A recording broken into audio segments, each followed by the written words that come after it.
breach, and their crossbows were snapping. "Closer!" Skeet shouted, and his archers pushed through the hedge and ran to within 100 paces of the town ditch, where they again loosed their long war bows and slashed their arrows into the embrasures. Some defenders were dying now, for they had to show themselves to shoot their crossbows down into the crowd of men who jostled at the foot of the 4 ladders that had been laid against the breach or walls. Men-at-arms climbed, a forked pole shoved one ladder back, and Thomas twitched his left hand to change his aim and released his fingers to drive an arrow into the breast of a man pushing on the pole. The man had been covered by a shield held by a companion, but the shield shifted for an instant, and Thomas's arrow was the first through the small gap, though 2 more followed before the dying man's last heartbeat ended. Other men succeeded in toppling the ladder. "St. George!" the English shouted, but the saint must have been sleeping, for he gave the attackers no help. More stones were hurled from the ramparts. Then a great mass of flaming straw was heaved into the crowded attackers. A man succeeded in reaching the top of the breach, but was immediately killed by an axe that split his helmet and skull in 2. He slumped on the rungs, blocking the ascent, and the Earl tried to haul him free, but was struck on the head by one of the boulders and collapsed at the ladder's foot. 2 of his men-at-arms carried the stunned Earl back to the camp, and his departure took the spirit from the attackers. They no longer shouted. The arrows still flew, and men still tried to climb the wall, but the defenders sensed they had repelled this 6th attack, and their crossbow bolts spat relentlessly. It was then Thomas saw the blackbird on the tower above the gate. He laid the steel arrow tip on her breast, raised the bow a fraction, and then jerked his bow hand so that the arrow flew wild. Too pretty to kill, he told himself, and knew he was a fool for thinking it. She shot her bolt and vanished. A 6 arrows clattered onto the tower where she had been standing, but Thomas reckoned all 6 archers had let her shoot before they loosed. "Jesus wept," Skeet said. The attack had failed, and the men-at-arms were running from the crossbow bolts. One ladder still rested against the breach, with the dead man entangled in its upper rungs. "Back!" Skeet shouted. "Back!" The archers ran, pursued by quarrels, until they could push through the hedge and drop into the ditch. The defenders were cheering, and 2 men bared their backsides on the gate tower and briefly shoved their asses towards the defeated English. "Bastards," Skeet said. "Bastards." He was not used to failure. "There has to be a bloody way in," he growled. Thomas unlooped the string from his bow and placed it under his helmet. "I told you how to get in," he told Skeet. "Told you at dawn." Skeet looked at Thomas for a long time. "We tried it, lad." "I got to the stakes, Will. I promise I did. I got through them." "So tell me again," Skeet said, and Thomas did. He crouched in the ditch under the jeers of La Roche-Derrien's defenders, and he told Will Skeet how to unlock the town, and Skeet listened, because the Yorkshireman had learned to trust Thomas of Hookton. Thomas had been in Brittany for 3 years now, and though Brittany was not France, its usurping duke brought a constant succession of Frenchmen to be killed, and Thomas had discovered he had a skill for killing. It was not just that he was a good archer. The army was full of men who were as good as he, and there was a handful who were better. But he had discovered he could sense what the enemy was doing. He would watch them, watch their eyes, see where they were looking, and as often as not he anticipated an enemy move and was ready to greet it with an arrow. It was like a game, but one where he knew the rules and they did not. It helped that William Skeet trusted him. Skeet had been unwilling to recruit Thomas when they first met by the jail in Dorchester, where Skeet was testing a score of thieves and murderers to see how well they could shoot a bow. He needed recruits, and the king needed archers, so men who would otherwise have faced the gallows were being pardoned if they would serve abroad, and fully half of Skeet's men were such felons.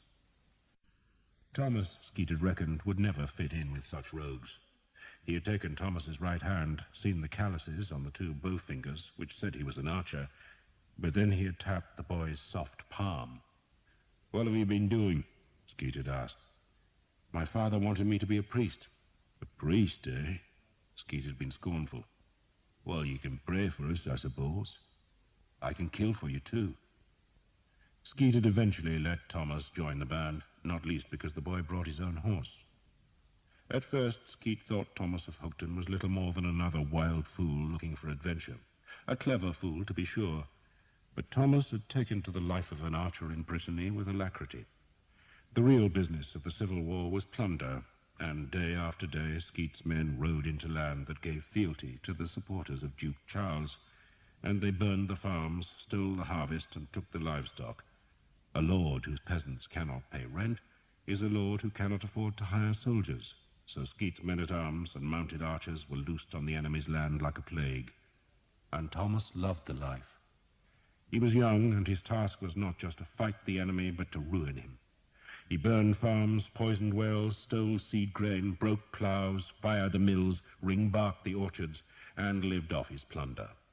Skeet's men were the lords of Brittany, a scourge from hell, and the French-speaking villagers in the east of the duchy called them the Elcar, which meant the devil's horsemen. Once in a while, an enemy war band would seek to trap them, and Thomas had learned that the English archer, with his great long war bow, was the king of those skirmishes. The enemy hated the archers. If they captured an English bowman, they killed him. A man-at-arms might be imprisoned, a lord would be ransomed, but an archer was always murdered. Tortured first, then murdered. Thomas thrived on the life, and Skeet had learned the lad was clever, certainly clever enough to know better than to fall asleep one night when he should have been standing guard, and for that offense Skeet had thumped the daylights out of him. "You were goddamn drunk," he had accused Thomas, then beat him thoroughly, using his fists like blacksmith's hammers. He had broken Thomas's nose, cracked a rib, and called him a stinking piece of Satan's shit. But at the end of it, Will Skeet saw that the boy was still grinning, and 6 months later he made Thomas into a vintner, which meant he was in charge of 20 other. Those 20 were nearly all older than Thomas, but none seemed to mind his promotion, for they reckoned he was different. Most archers wore their hair cropped short, but Thomas's hair was flamboyantly long and wrapped with bow cords, so it fell in a long black plait to his waist. He was clean-shaven and dressed only in black. Such affectations could have made him unpopular, but he worked hard, had a quick wit, and was generous. He was still odd, though. All archers wore talismans, maybe a cheap metal pendant showing a saint, or a dried hare's foot, but Thomas had a desiccated dog's paw hanging round his neck, which he claimed was the hand of St. Guinevere, and no one dared dispute him, because he was the most learned man in Skeet's band. He spoke French like a nobleman and Latin like a priest, and Skeet's archers were perversely proud of him because of those accomplishments. Now, 3 years after joining Will Skeet's band, Thomas was one of his chief archers. Skeet even asked his advice sometimes. He rarely took it, but he asked, and Thomas still had the dog's paw, a crooked nose, and an impudent grin. And now he had an idea how to get into La Roche-Derrien. That afternoon, when the dead man-at-arms with the split skull was still tangled in the abandoned ladder, Sir Simon Jekyll rode towards the town, and there trotted his horse back and forth beside the small, dark-feathered crossbow bolts that marked the furthest range of the defenders' weapons. His squire, a daft boy with a slack jaw and puzzled eyes, watched from a distance.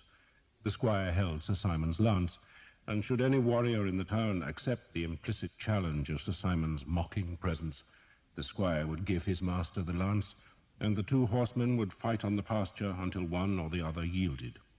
And it would not be Sir Simon, for he was as skilled a knight as any in the Earl of Northampton's army. And the poorest. His destrier was 10 years old, hard-mouthed and sway-backed. His saddle, which was high in pommel and cantle so that it held him firm in its grip, had belonged to his father, while his hauberk, a tunic of mail that covered him from neck to knees, had belonged to his grandfather. His sword was over 100 years old, heavy, and would not keep its edge. His lance had warped in the wet winter weather, while his helmet, which hung from his pommel, was an old steel pot with a worn leather lining. His shield, with its escutcheon of a mailed fist clutching a war hammer, was battered and faded. His mail gauntlets, like the rest of his armor, were rusting, which was why his squire had a thick, reddened ear and a frightened face. though the real reason for the rust was not that the squire did not try to clean the mail, but that Sir Simon could not afford the vinegar and fine sand that was used to scour the steel. He was poor and bitter and ambitious, and good. No one denied he was good. He had won the tournament at Tewkesbury and received a purse of £40. At Gloucester his victory had been rewarded by a fine suit of armour. At Chelmsford it had been £15 and a fine saddle, and at Canterbury he had half-hacked a Frenchman to death before being given a gilded cup filled with coins. But where were all those trophies now? In the hands of the bankers and lawyers and merchants who had a lien on the Berkshire estate that Sir Simon had inherited 2 years before, though in truth his inheritance had been nothing but debt, and the moment his father was buried the moneylenders had closed on Sir Simon like hounds on a wounded deer. Marry an heiress, his mother had advised, and she had paraded a dozen women for her son's inspection, but Sir Simon was determined his wife should be as beautiful as he was handsome. And he was handsome. He knew that. He would stare into his mother's mirror and admire his reflection. He had thick, fair hair, a broad face, and a short beard. At Chester, where he had unhorsed 3 knights inside 4 minutes, men had mistaken him for the king, who was reputed to fight anonymously in tournaments, and Sir Simon was not going to throw away his good royal looks on some wrinkled hag just because she had money. He would marry a woman worthy of himself, but that ambition would not pay the estate's debts, and so Sir Simon, to defend himself against his creditors, had sought a letter of protection from King Edward III. That letter shielded Sir Simon from all legal proceedings so long as he served the king in a foreign war. And when Sir Simon had crossed the Channel, taking 6 men-at-arms, a dozen archers, and a slack-jawed squire from his encumbered estate, he had left his creditors helpless in England. Sir Simon had also brought with him a certainty that he would soon capture some French or Breton nobleman whose ransom would be sufficient to pay off all he owed. But so far the winter campaign had not yielded a single prisoner of rank, and so little plunder that the army was now on half rations. And how many well-born prisoners could he expect to take in a miserable town like La Roche-Derrien? It was a shithole. Yet he rode up and down beneath its walls, hoping some knight would take the challenge and ride from the town's southern gate that had so far resisted 6 English assaults. But instead the defenders jeered him and called him a coward for staying out of their crossbows' range, and the insults piqued Sir Simon's pride, so that he rode closer to the walls, his horse's hoofs sometimes clattering on one of the fallen quarrels. Men shot at him, but the bolts fell well short, and it was Sir Simon's turn to jeer. "He's just a bloody fool," Jake said, watching from the English camp. Jake was one of William Skeet's felons, a murderer who had been saved from the gallows at Exeter. He was cross-eyed, yet still managed to shoot straighter than most men. "Now what's he doing?" Sir Simon had stopped his horse and was facing the gate, so that the men who watched thought that perhaps a Frenchman was coming to challenge the English knight who taunted them. Instead, they saw that a lone crossbowman was standing on the gate turret and beckoning Sir Simon forward, daring him to come within range. Only a fool would respond to such a dare, and Sir Simon dutifully responded. He was 25 years old, bitter and brave, and he reckoned a display of careless arrogance would dishearten the besieged garrison and encourage the dispirited English, and so he spurred the destrier deep into the killing ground where the French bolts had torn the heart out of the English attacks. No crossbowman fired now. There was just the lone figure standing on the gate tower, and Sir Simon, riding to within 100 yards, saw it was the Blackbird. This was the first time Sir Simon had seen the woman every archer called the Blackbird, and he was close enough to perceive that she was indeed a beauty. She stood straight, slender and tall, cloaked against the winter wind, but with her long black hair loose like a young girl's. She offered him a mocking bow, and Sir Simon responded, bending awkwardly in the tight saddle. Then he watched as she picked up her crossbow and put it to her shoulder. "And when we're inside the town," Sir Simon thought, "I'll make you pay for this. You'll be flat on your arse, Blackbird, and I'll be on top." He stood his horse quite still, a lone horseman in the French slaughter ground, daring her to aim straight and knowing she would not. and when she missed, he would give her a mocking salute, and the French would take it as a bad omen. But what if she did aim straight? Sir Simon was tempted to lift the awkward helmet from his saddle's pommel, but resisted the impulse. He had dared the blackbird to do her worst, and he could show no nerves in front of a woman, and so he waited as she levelled the bow. The town's defenders were watching her and doubtless praying, or perhaps making wagers. "Come on, you bitch," he said under his breath. It was cold, but there was sweat on his forehead.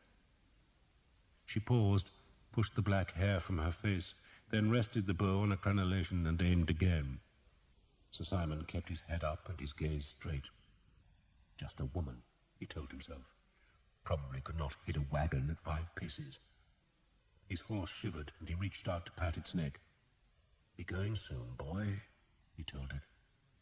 The blackbird, watched by a score of defenders, closed her eyes and shot. Sir Simon saw the quarrel as a small black blur against the grey sky and the grey stones of the church towers showing above La Roche-Derrian's walls. He knew the quarrel would go wide, knew it with an absolute certainty. She was a woman, for God's sake! And that was why he did not move as he saw the blur coming straight for him. He could not believe it. He was waiting for the quarrel to slide to left or right, or to plough into the frost-hardened ground, but instead it was coming unerringly towards his breast, and at the very last instant he jerked up the heavy shield and ducked his head and felt a huge thump on his left arm as the bolt slammed home to throw him hard against the saddle's cantle. The bolt hit the shield so hard that it split through the willow boards, and its point gouged a deep cut through the mail sleeve and into his forearm. The French were cheering, and Sir Simon, knowing that other crossbowmen might now try to finish what the blackbird had begun, pressed his knee into his destrier's flank, and the beast obediently turned, and then responded to the spurs. "I'm alive!" he said aloud, as if that would silence the French jubilation. "Goddamn bitch," he thought. He would pay her right enough, pay her till she squealed, and he curbed his horse, not wanting to look as though he fled. An hour later, after his squire had put a bandage over the slashed forearm, Sir Simon had convinced himself that he had scored a victory. He had dared, he had survived. It had been a demonstration of courage, and he lived, and for that he reckoned he was a hero, and he expected a hero's welcome as he walked toward the tent that housed the army's commander, the Earl of Northampton. The tent was made from 2 sails, their linen yellow and patched and threadbare after years of service at sea. They made a shabby shelter, but that was typical of William Boone, Earl of Northampton, who, though cousin to the king and as rich a man as any in England, despised gaudiness. The Earl, indeed, looked as patched and threadbare as the sails that made his tent. He was a short and squat man, with a face, men said, like the backside of a bull, but the face mirrored the Earl's soul, which was blunt, brave, and straightforward. The army liked William Boone, Earl of Northampton, because he was as tough as they were themselves. Now, as Sir Simon ducked into the tent, the Earl's curly brown hair was half covered with a bandage, where the boulder thrown from La Roche-Derrian's wall had split his helmet and driven a ragged edge of steel into his scalp. He greeted Sir Simon sourly. "Tired of life?" "The silly bitch shut her eyes when she pulled the trigger," Sir Simon said, oblivious to the Earl's tone. "She still aimed well," the Earl said angrily, "and that will put heart into the bastards. God knows they need no encouragement." "I'm alive, my lord," Sir Simon said cheerfully. "She wanted to kill me. She failed. The bear lives and the dogs go hungry." He waited for the Earl's companions to congratulate him, but they avoided his eyes, and he interpreted their sullen silence as jealousy. Sir Simon was a bloody fool, the Earl thought, and shivered. He might not have minded the cold so much had the army been enjoying success, but for 2 months the English and their Breton allies had stumbled from failure to farce, and the 6 assaults on La Roche-Derrian had plumbed the depths of misery. So now the Earl had called a council of war to suggest one final assault, this one to be made that same evening. Every other attack had been in the forenoon, but perhaps a surprise escalade in the dying winter light would take the defenders by surprise. Only what small advantages that surprise might bring had been spoiled, because Sir Simon's foolhardiness must have given the townsfolk a new confidence, and there was little confidence among the Earl's war captains who had gathered under the yellow sailcloth. 4 of those captains were knights who, like Sir Simon, led their own men to war, but the others were mercenary soldiers who had contracted their men to the Earl's service. 3 were Bretons, who wore the white ermine badge of the Duke of Brittany and led men loyal to the de Montfort Duke, while the others were English captains, all of them commoners who had grown hard in war. William Skeet was there, and next to him was Richard Tocham, who had begun his service as a man-at-arms and now led 140 knights and 90 archers in the Earl's service. Neither man had ever fought in a tournament, nor would they ever be invited, yet both were wealthier than Sir Simon, and that rankled. "My hounds of war," the Earl of Northampton called the independent captains, and the Earl liked them, but then the Earl had a curious taste for vulgar company. He might be cousin to England's king, but William Boone happily drank with men like Skeet and Tocham, ate with them, spoke English with them, hunted with them, and trusted them, and Sir Simon felt excluded from that friendship. If any man in this army should have been an intimate of the Earl, it was Sir Simon, a noted champion of tournaments, but Northampton would rather roll in the gutter with men like Skeet. "How's the rain?" the Earl asked. "Starting again," Sir Simon answered, jerking his head at the tent's roof, against which the rain pattered fitfully. "It'll clear," Skeet said dourly. He rarely called the Earl my lord, addressing him instead as an equal, which, to Sir Simon's amazement, the Earl seemed to like. "And it's only spitting," the Earl said, peering out from the tent and letting in a swirl of damp, cold air. "Bowstrings will pluck in this." "So will crossbow cords," Richard Tocham interjected. "Bastards," he added. What made the English failure so galling was that La Roche-Derrien's defenders were not soldiers, but townsfolk, fishermen and boat builders, carpenters and masons, and even the Blackbird, a woman. "And the rain might stop," Tocham went on, "but the ground will be slick. It'll be bad footing under the walls." "Don't go tonight," Will Skeet advised. "Let my boys go in by the river tomorrow morning." The Earl rubbed the wound on his scalp. For a week now he had assaulted La Roche-Derrien's southern wall, and he still believed his men could take those ramparts. Yet he also sensed the pessimism among his hounds of war. One more repulse, with another 20 or 30 dead, would leave his army dispirited and with the prospect of trailing back to Finisterre with nothing accomplished. "Tell me again," he said. Skeet wiped his nose on his leather sleeve. "At low tide," he said, "there's a way round the north wall. One of my lads was down there last night." "We tried it 3 days ago," one of the knights objected. "You tried the downriver side," Skeet said. "I want to go upriver." "That side has stakes, just like the other," the Earl said. "Loose," Skeet responded. One of the Breton captains translated the exchange for his companions. "My boy pulled a stake clean out," Skeet went on, "and he reckons half a dozen others will lift or break. They're old oak trunks, he says, instead of elm, and they're rotted through." "How deep is the mud?" the Earl asked. "Up to his knees." La Roche-Derrien's wall encompassed the west, south, and east of the town, while the northern side was defended by the river Joudie, and where the semicircular wall met the river, the townsfolk had planted huge stakes in the mud to block access at low tide. Skeet was now suggesting there was a way through those rotted stakes, but when the Earl's men had tried to do the same thing at the eastern side of the town, the attackers had got bogged down in the mud, and the townsfolk had picked them off with bolts.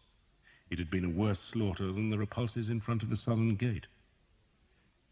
"But there's still a wall on the riverbank," the Earl pointed out.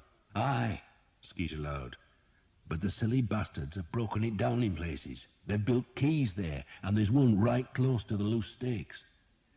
So your men will have to remove the stakes and climb the quays, all under the gaze of men on the wall?" the Earl asked skeptically. "They can do it," Skeet said firmly. The Earl still reckoned his best chance of success was to close his archers on the south gate and pray that their arrows would keep the defenders cowering, while his men-at-arms assaulted the breach. Yet that, he conceded, was the plan that had failed earlier in the day, and on the day before that. And he had, he knew, only a day or two left. He possessed fewer than 3,000 men, and a third of those were sick, and if he could not find them shelter, he would have to march back west with his tail between his legs. He needed a town, any town, even La Roche-Derrien. Will Skeet saw the worries on the Earl's broad face. "My lad was within 15 paces of the quay last night," he asserted. "He could have been inside the town and opened the gate." "So why didn't he?" Sir Simon could not resist asking. "Christ's bones," he went on, "but I'd have been inside." "You're not an archer," Skeet said sourly, then made the sign of the cross. At Gangon, one of Skeet's archers had been captured by the defenders, who had stripped the hated bowman naked, then cut him to pieces on the rampart where the besiegers could see his long death. His 2 bow fingers had been severed first, then his manhood, and the man had screamed like a pig being gelded as he bled to death on the battlements. The Earl gestured for a servant to replenish the cups of mulled wine. "Would you lead this attack, Will?" he asked. "Not me," Skeet said. "I'm too old to wade through boggy mud. I'll let the lad who went past the stakes last night lead them in. He's a good boy, so he is. He's a clever bastard, but an odd one. He was going to be a priest, he was, only he met me and came to his senses." The Earl was plainly tempted by the idea. He toyed with the hilt of his sword, then nodded. "I think we should meet your clever bastard." "Is he near?" "Left him outside," Skeet said, then twisted on his stool. "Tom, you savage! Come in here!" Thomas stooped into the Earl's tent, where the gathered captains saw a tall, long-legged young man, dressed entirely in black, all but for his mail coat and the red cross sewn onto his tunic. All the English troops wore that cross of St. George, so that in a melee they would know who was a friend and who an enemy. The young man bowed to the Earl, who realized he had noticed this archer before, which was hardly surprising, for Thomas was a striking-looking man. He wore his black hair in a pigtail, tied with bowcord.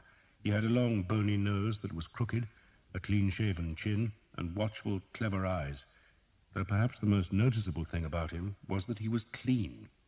That, and on his shoulder, the great bow that was one of the longest the Earl had seen, and not only long, but painted black, while mounted on the outer belly of the bow was a curious silver plate, which seemed to have a coat of arms engraved on it. There was vanity here, the Earl thought, vanity and pride, and he approved of both things. "For a man who was up to his knees in river mud last night," the Earl said with a smile, "you're remarkably clean." "I washed, my lord." "You'll catch cold," the Earl warned him. "What's your name?" "Thomas of Hookton, my lord." "So tell me what you found last night, Thomas of Hookton." Thomas told the same tale as Will Skeet, how, after dark, and as the tide fell, he had waded out into the Jaudi's mud. He had found the fence of stakes ill-maintained, rotting and loose, and he had lifted one out of its socket, wriggled through the gap, and gone a few paces towards the nearest quay. "I was close enough, my lord, to hear a woman singing," he said. The woman had been singing a song that his own mother had crooned to him when he was small, and he had been struck by that oddity. The Earl frowned when Thomas finished, not because he disapproved of anything the archer had said, but because the scalp wound that had left him unconscious for an hour was throbbing. "What were you doing at the river last night?" he asked, mainly to give himself more time to think about the idea. Thomas said nothing. "Another man's woman," Skeet eventually answered for Thomas. "That's what he was doing, my lord. Another man's woman." The assembled men laughed, all but Sir Simon Jekyll, who looked sourly at the blushing Thomas. The bastard was a mere archer, yet he was wearing a better coat of mail than Sir Simon could afford, and he had a confidence that stank of impudence. Sir Simon shuddered. There was an unfairness to life which he did not understand. Archers from the shires were capturing horses and weapons and armor, while he, a champion of tournaments, had not managed anything more valuable than a pair of goddamn boots. He felt an irresistible urge to deflate this tall, composed archer. "One alert sentinel, my lord." Sir Simon spoke to the Earl in Norman French, so that only the handful of well-born men in the tent would understand him. "And this boy will be dead, and our attack will be floundering in river mud." Thomas gave Sir Simon a very level look, insolent in its lack of expression, then answered in fluent French. "We should attack in the dark," he said, then turned back to the Earl. The tide will be low just before dawn tomorrow, my lord. The Earl looked at him with surprise. How did you learn French? From my father, my lord. Do we know him? I doubt it, my lord. The Earl did not pursue the subject. He bit his lip and rubbed the pommel of his sword, a habit when he was thinking. All well and good if you get inside, Richard Tocham, seated on a milking stool next to Will Skeet, growled at Thomas. Tocham led the largest of the independent bands and had on that account a greater authority than the rest of the captains. But what do you do when you're inside? Thomas nodded as though he had expected the question. I doubt we can reach a gate, he said, but if I can put a score of archers onto the wall beside the river, then they can protect it while ladders are placed. And I've got 2 ladders, Skeet added. They'll do. The Earl still rubbed the pommel of his sword. When we tried to attack by the river before, he said, we got trapped in the mud. It'll be just as deep where you want to go. Hurdles, my lord, Thomas said. I found some in a farm. Hurdles were fence sections made of woven willow that could make a quick pen for sheep or could be laid flat on mud to provide men with footing. I told you he was clever, Will Skeet said proudly. Went to Oxford, didn't you, Tom? When I was too young to know better, Thomas said dryly. The Earl laughed.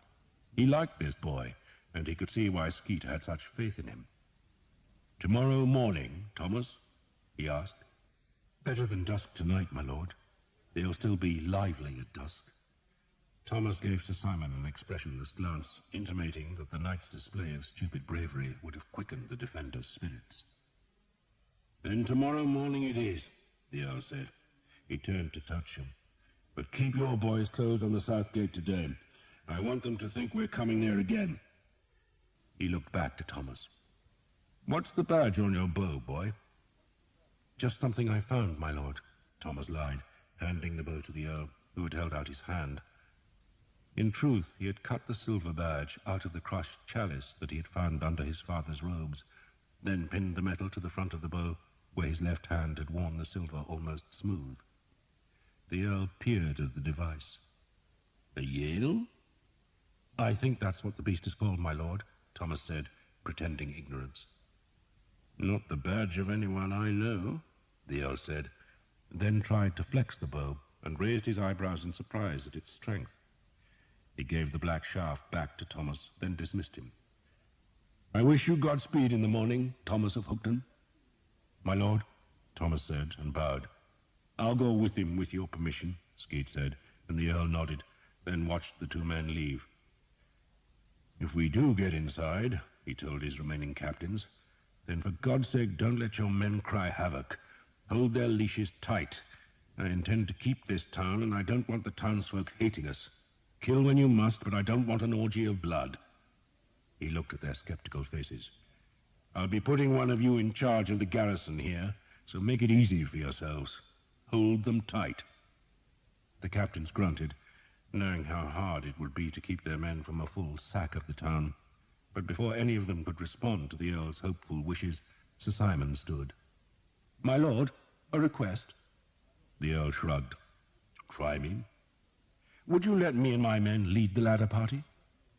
The Earl seemed surprised at the request. You think Skeet cannot manage on his own? I'm sure he can, my lord, Sir Simon said humbly, but I still beg the honour. Better Sir Simon Jekyll dead than Will Skeet, the Earl thought. He nodded. Of course, of course. The captain said nothing.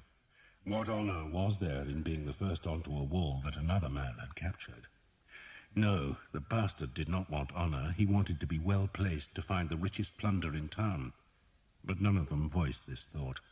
They were captains, but Sir Simon was a knight, even if a penniless one.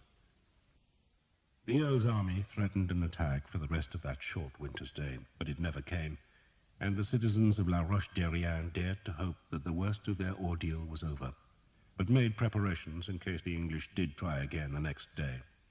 They counted their crossbow bolts, stacked more boulders on the ramparts, and fed the fires which boiled the pots of water that were poured onto the English.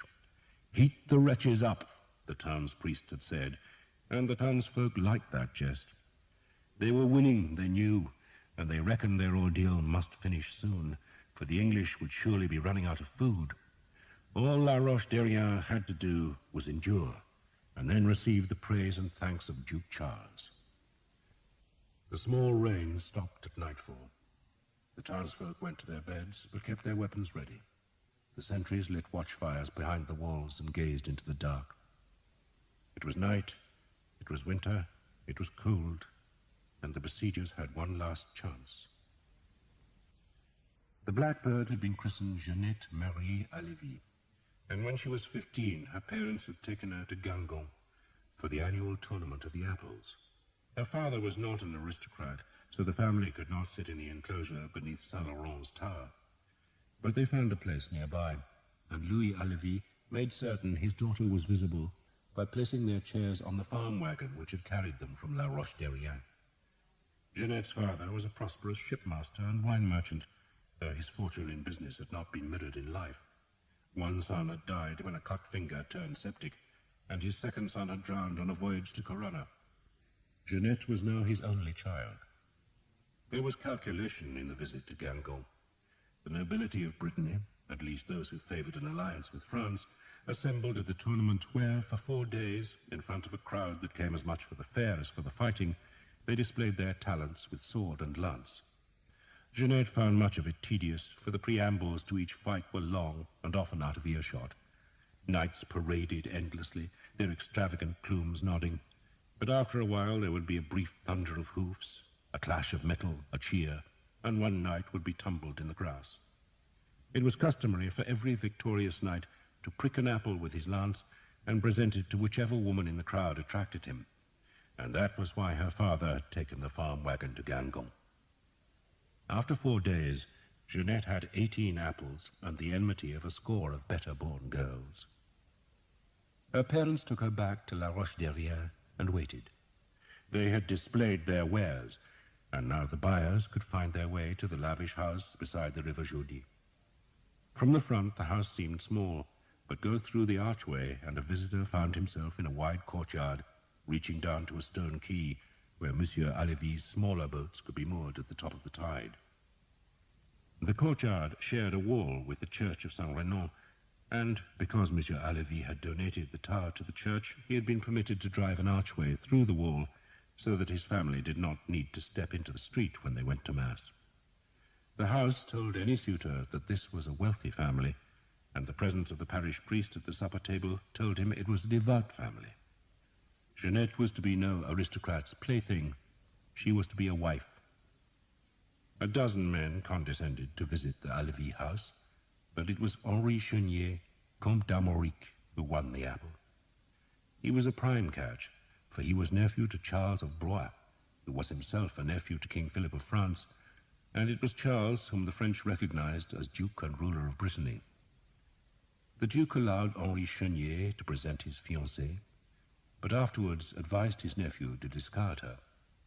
The girl was a merchant's daughter, scarce more than a peasant, though even the Duke admitted she was a beauty. Her hair was shining black, her face was unflawed by the pox, and she had all her teeth. She was graceful, so that a Dominican friar in the Duke's court clasped his hands and exclaimed that Jeanette was the living image of the Madonna. The Duke agreed she was beautiful, but so what? Many women were beautiful. Any tavern in Guingamp, he said, could throw up a 2-livre whore who could make most wives look like hogs. It was not the job of a wife to be beautiful, but to be rich. "Make the girl your mistress," he advised his nephew, and virtually ordered Henri to marry an heiress from Picardy. But the heiress was a pox-faced slattern, and the Count of Armorica was besotted by Jeanette's beauty, and so he defied his uncle. He married the merchant's daughter in the chapel of his castle at Plabennec, which lay in Finistère, the world's end. The Duke reckoned his nephew had listened to too many troubadours, but the Count and his new wife were happy, and a year after their wedding, when Jeanette was 16, their son was born. They named him Charles, after the Duke, but if the Duke was complimented, he said nothing. He refused to receive Jeanette again and treated his nephew coldly. Later that same year, the English came in force to support Jean de Montfort, whom they recognized as the Duke of Brittany, and the King of France sent reinforcements to his nephew, Charles, whom he recognized as the real Duke, and so the civil war began in earnest. The Count of Armorica insisted that his wife and baby son went back to her father's house in La Roche-Derrière because the castle at Plabennec was small, in ill repair, and too close to the invaders' forces. That summer the castle fell to the English just as Jeanette's husband had feared, and the following year the King of England spent the campaigning season in Brittany, and his army pushed back the forces of Charles, Duke of Brittany. There was no one great battle, but a series of bloody skirmishes, and in one of them, a ragged affair fought between the hedgerows of a steep valley, Jeanette's husband was wounded. He had lifted the facepiece of his helmet to shout encouragement to his men, and an arrow had gone clean through his mouth. His servants brought the Count to the house beside the river Jaudy, where he took 5 days to die. 5 days of constant pain, during which he was unable to eat and scarce able to breathe, as the wound festered and the blood congealed in his gullet. He was 28 years old, a champion of tournaments, and he wept like a child at the end. He choked to death, and Jeanette screamed in frustrated anger and grief. Then began Jeanette's time of sorrow. She was a widow, la veuve Chenier, and not 6 months after her husband's death, she became an orphan when both her parents died of the bloody flux. She was just 18, and her son, the Count of Armorica, was 2. But Jeanette had inherited her father's wealth, and she determined to use it to strike back at the hated English who had killed her husband. And so she began outfitting 2 ships that could prey on English shipping. End of Side 3. Side 4. Monsieur Bellin, who had been her father's lawyer, advised against spending money on the ships. Jeanette's fortune would not last forever, the lawyer said, and nothing soaked up cash like outfitting warships that rarely made money unless by luck. Better, he said, to use the ships for trade. The merchants in Lannion are making a fine profit on Spanish wine, he suggested. He had a cold, for it was winter, and he sneezed. A very fine profit, he said wistfully. He spoke in Breton, though both he and Jeanette could, if needs be, speak French. I do not want Spanish wine, Jeanette said coldly, but English souls.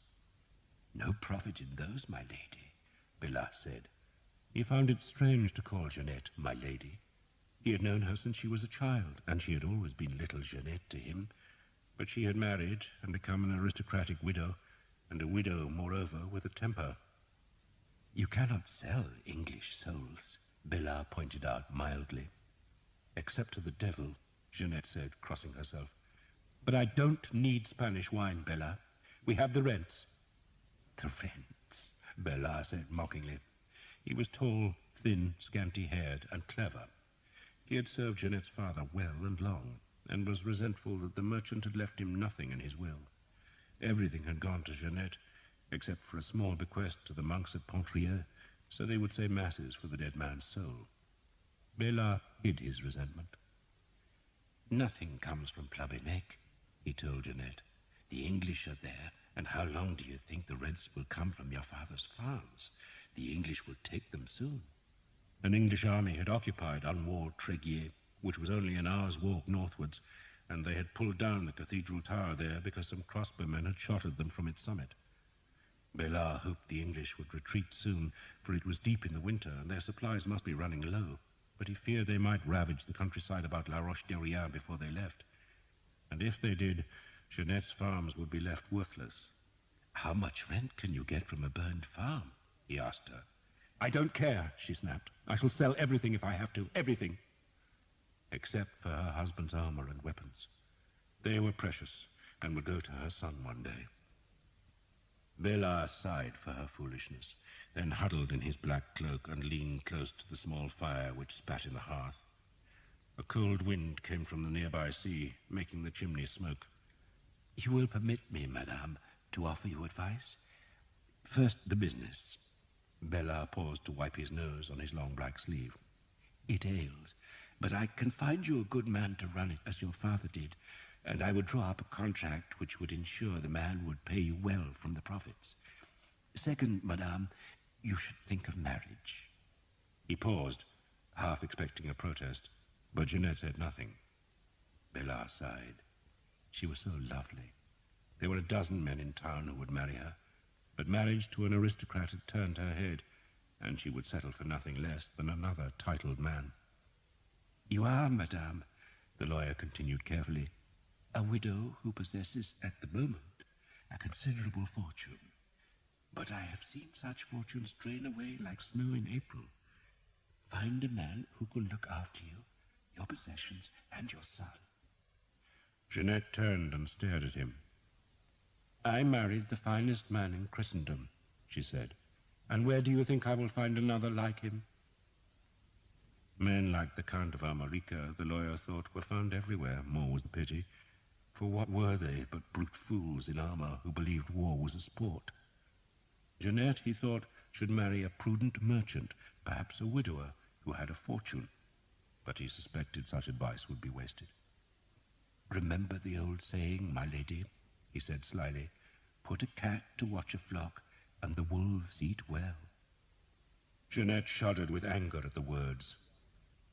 "You go beyond yourself, Monsieur Bellard." She spoke icily, then dismissed him, and the next day the English came to La Roche-Derrien, and Jeanette took her dead husband's crossbow from the place where she hid her wealth, and she joined the defenders on the walls. Damn Bellard's advice. She would fight like a man, and Duke Charles, who despised her, would learn to admire her, to support her, and restore her dead husband's estates to her son. So Jeanette had become the blackbird, and the English had died in front of her walls, and Bellard's advice was forgotten. And now, Jeanette reckoned, the town's defenders had so rattled the English that the siege would surely be lifted. All would be well, in which belief, for the first time in a week, the blackbird slept well. Thomas crouched beside the river. He had broken through a stand of alders to reach the bank, where he now pulled off his boots and hose. Best to go bare-legged, he reckoned, so the boots did not get stuck in the river mud. It was going to be cold, freezing cold, but he could not remember a time when he had been happier. He liked this life, and his memories of Hookton, Oxford, and his father had almost faded. "Take your boots off," he told the 20 archers who would accompany him, "and hang your arrow bags round your necks." "Why?" someone challenged him from the dark. "So it bloody throttles you," Thomas growled. "So your arrows don't get wet," another man explained helpfully. Thomas tied his own bag round his neck. Archers did not carry the quivers that hunters used, for quivers were open at the top and their arrows could fall out when a man ran or stumbled or clambered through a hedge. Arrows in quivers got wet when it rained, and wet feathers made arrows fly crooked, so real archers used linen bags that were waterproofed with wax and sealed by laces. The bags were bolstered by withy frames that spread the linen so the feathers were not crushed. Will Skeet edged down the bank where a dozen men were stacking the hurdles. He shivered in the cold wind that came from the water. The sky to the east was still dark, but some light came from the watchfires that burned within La Roche-Derrien. "They're nice and quiet in there," Skeet said, nodding towards the town. "Pray they're sleeping," Thomas said. "In beds, too. I've forgotten what a bed's like," Skeet said, then edged aside to let another man through to the river bank. Thomas was surprised to see it was Sir Simon Jekyll, who had been so scornful of him in the Earl's tent. "Sir Simon," Will Skeet said, barely bothering to disguise his own scorn, "wants a word with thee." Sir Simon wrinkled his nose at the stench of the river mud. Much of it, he supposed, was the town's sewage, and he was glad he was not wading bare-legged through the muck. "You are confident of passing the stakes?" he asked Thomas. "I wouldn't be going otherwise," Thomas said, not bothering to sound respectful. Thomas's tone made Sir Simon bridle, but he controlled his temper. "The Earl," he said distantly, "has given me the honour of leading the attack on the walls." He stopped abruptly, and Thomas waited, expecting more, but Sir Simon merely looked at him with an irritated face. "So Thomas takes the walls," Skeet finally spoke, "to make it safe for your ladders." "What I do not want," Sir Simon ignored Skeet and spoke to Thomas, "is for you to take your men ahead of mine into the town itself. We see armed men, we're likely to kill them, you understand?" Thomas almost spat in derision. His men would be armed with bows, and no enemy carried a long-stave bow like the English, so there was hardly any chance of being mistaken for the town's defenders. But he held his tongue. He just nodded. "You and your archers can join our attack," Sir Simon went on, "but you will be under my command." Thomas nodded again, and Sir Simon, irritated by the implied insolence, turned on his heel and walked away. "Goddamn bastard," Thomas said. "He just wants to get his nose into the trough ahead of the rest of us," Skeet said. "You're letting the bastard use our ladders?" Thomas asked. "If he wants to be first up, let him. Ladders are green wood, Tom, and if they break, I'd rather it was him tumbling than me. Besides, I reckon we'll be better off following you through the river, but I ain't telling Sir Simon that." Skeet grinned, then swore as a crash sounded from the darkness south of the river. "Those bloody white rats," Skeet said, and vanished into the shadows.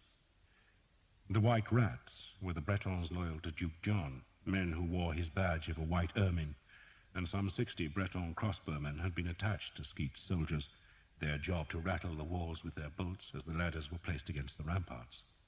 It was those men who had startled the night with their noise, and now the noise grew even louder. Some fool had tripped in the dark and thumped a crossbowman with a pavis, the huge shield behind which the crossbows were laboriously reloaded, and the crossbowmen struck back, and suddenly the White Rats were having a brawl in the dark. The defenders naturally heard them and started to hurl burning bales of straw over the ramparts, and then a church bell began to toll, then another, and all this long before Thomas had even started across the mud. Sir Simon Jekyll, alarmed by the bells and the burning straw, shouted that the attack must go in now. "Carry the ladders forward," he bellowed. Defenders were running onto La Roche-Derrien's walls, and the first crossbow bolts were spitting off the ramparts that were lit bright by the burning bales. "Hold those goddamn ladders!" Will Skeet snarled at his men, then looked at Thomas. "What do you reckon?" "I think the bastards are distracted," Thomas said. "So you'll go?" "Got nothing better to do, Will." "Bloody white rats." Thomas led his men onto the mud. The hurdles were some help, but not as much as he had hoped, so that they still slipped and struggled their way towards the great stakes, and Thomas reckoned the noise they made was enough to wake King Arthur and his knights. But the defenders were making even more noise. Every church bell was clanging, a trumpet was screaming, men were shouting, dogs barking, cockerels were crowing, and the crossbows were creaking and banging as their cords were inched back and released. The walls loomed to Thomas's right. He wondered if the Blackbird was up there. He had seen her twice now and been captivated by the fierceness of her face and her wild black hair. A score of other archers had seen her too, and all of them men who could thread an arrow through a bracelet at 100 paces. Yet the woman still lived. Amazing, Thomas thought, what a pretty face could do. He threw down the last hurdle and so reached the wooden stakes, each one a whole tree trunk sunk into the mud. His men joined him, and they heaved against the timber until the rotted wood split like straw. The stakes made a terrible noise as they fell, but it was drowned by the uproar in the town. Jake, the cross-eyed murderer from Exeter jail, pulled himself alongside Thomas. To their right now was a wooden quay with a rough ladder at one end. Dawn was coming, and a feeble, thin, grey light was seeping from the east to outline the bridge across the Jeudi. It was a handsome stone bridge with a barbican at its further end, and Thomas feared the garrison of that tower might see them, but no one called an alarm, and no crossbow bolts thumped across the river. Thomas and Jake were first up the quay ladder, then came Sam, the youngest of Skeet's archers. The wooden landing stage served a timber yard, and a dog began barking frantically among the stacked trunks, but Sam slipped into the blackness with his knife, and the barking suddenly stopped. "Good doggy," Sam said as he came back. "String your bows," Thomas said. He had looped the hemp cord onto his own black weapon, and now untied the laces of his arrow bag. "I hate bloody dogs," Sam said. "One bit my mother when she was pregnant with me." "That's why you're daft," Jake said. "Shut your goddamn faces," Thomas ordered. More archers were climbing the quay, which was swaying alarmingly, but he could see that the walls he was supposed to capture were thick with defenders now. English arrows, their white goose feathers bright in the flame light of the defenders' fires, flickered over the wall and thumped into the town's thatched roofs. "Maybe we should open the south gate," Thomas suggested. "Go through the town?" Jake asked in alarm. "It's a small town," Thomas said. "You're mad," Jake said, but he was grinning, and he meant the words as a compliment. "I'm going anyway," Thomas said. It would be dark in the streets, and their long bows would be hidden. He reckoned it would be safe enough. A dozen men followed Thomas, while the rest started plundering the nearer buildings. More and more men were coming through the broken stakes now, as Will Skeet sent them down the riverbank, rather than wait for the wall to be captured. The defenders had seen the men in the mud and were shooting down from the end of the town wall, but the first attackers were already loose in the streets. Thomas blundered through the town. It was pitch black in the alleys and hard to tell where he was going, though by climbing the hill on which the town was built, he reckoned he must eventually go over the summit and so down to the southern gate. Men ran past him, but no one could see that he and his companions were English. The church bells were deafening. Children were crying, dogs howling, gulls screaming, and the noise was making Thomas terrified. This was a daft idea, he thought. Maybe Sir Simon had already climbed the walls. Maybe he was wasting his time. Yet white-feathered arrows still thumped into the town roofs, suggesting the walls were untaken, and so he forced himself to keep going. Twice he found himself in a blind alley, and the second time, doubling back into a wider street, he almost ran into a priest who had come from his church to fix a flaming torch in a wall bracket. "Go to the ramparts," the priest said sternly, then saw the longbows in the men's hands and opened his mouth to shout the alarm. He never had time to shout, for Thomas's bow-stave slammed point first into his belly. He bent over, gasping, and Jake casually slit his throat. The priest gurgled as he sank to the cobbles, and Jake frowned when the noise stopped. "I'll go to hell for that," he said. "You're going to hell anyway," Sam said. "We all are." "We're all going to heaven," Thomas said, "but not if we dawdle." He suddenly felt much less frightened, as though the priest's death had taken his fear. An arrow struck the church tower and dropped into the alley as Thomas led his men past the church and found himself on La Roche-Derrien's main street, which dropped down to where a watchfire burned by the southern gate. Thomas shrank back into the alley beside the church, for the street was thick with men, but they were all running to the threatened side of the town. And when Thomas next looked, the hill was empty. He could only see 2 sentinels on the ramparts above the gate arch. He told his men about the 2 sentries. "They're going to be scared as hell," he said. "We kill the bastards and open the gate." "But there might be others," Sam said. "There'll be a guardhouse." "Then kill them too," Thomas said. "Now come on." They stepped into the street, ran down a few yards, and there drew their bows. The arrows flew, and the 2 guards on the arch fell. A man stepped out of the guardhouse, built into the gate turret, and gawped at the archers, but before any could draw their bows, he stepped back inside and barred the door. "It's ours!" Thomas shouted, and led his men in a wild rush to the arch. The guardhouse stayed locked, so there was no one to stop the archers from lifting the bar and pushing open the 2 great gates. The Earl's men saw the gates open, saw the English archers outlined against the watchfire, and gave a great roar from the darkness that told Thomas a torrent of vengeful troops was coming towards him, which meant La Roche-Derrien's time of weeping could begin, for the English had taken the town. Jeanette woke to a church bell, ringing as though it was the world's doom, when the dead were rising from their graves and the gates of hell were yawning wide for sinners. Her first instinct was to cross to her son's bed, but little Charles was safe. She could just see his eyes in the dark that were scarcely alleviated by the glowing embers of the fire. "Mama," he cried, reaching up to her. "Quiet," she hushed the boy, then ran to throw open the shutters. A faint grey light showed above the eastern roofs, then steps sounded in the street, and she leaned from the window to see men running from their houses with swords, crossbows, and spears. A trumpet was calling from the town centre, then more church bells began tolling the alarm into a dying night. The bell of the Church of the Virgin was cracked and made a harsh, anvil-like noise that was all the more terrifying. "Madame!" a servant cried as she ran into the room. "The English must be attacking." Jeanette forced herself to speak calmly. She was wearing nothing but a linen shift and was suddenly cold. She snatched up a cloak, tied it about her neck, then took her son into her arms. "You will be all right, Charles," she tried to console him. "The English are attacking again, that is all." Except she was not sure. The bells were sounding so wild. It was not the measured tolling that was the usual signal of attack, but a panicked clangor, as though the men hauling the ropes were trying to repel an attack by their own efforts. She looked from the window again and saw the English arrows flitting across the roofs. She could hear them thumping into the thatch. The children of the town thought it was a fine sport to retrieve the enemy arrows, and two had injured themselves sliding from the roofs. Jeanette thought about getting dressed, but decided she must find out what was happening first, so she gave Charles to the servant, then ran downstairs. One of the kitchen servants met her at the back door. "What's happening, madame?" "Another attack, that is all."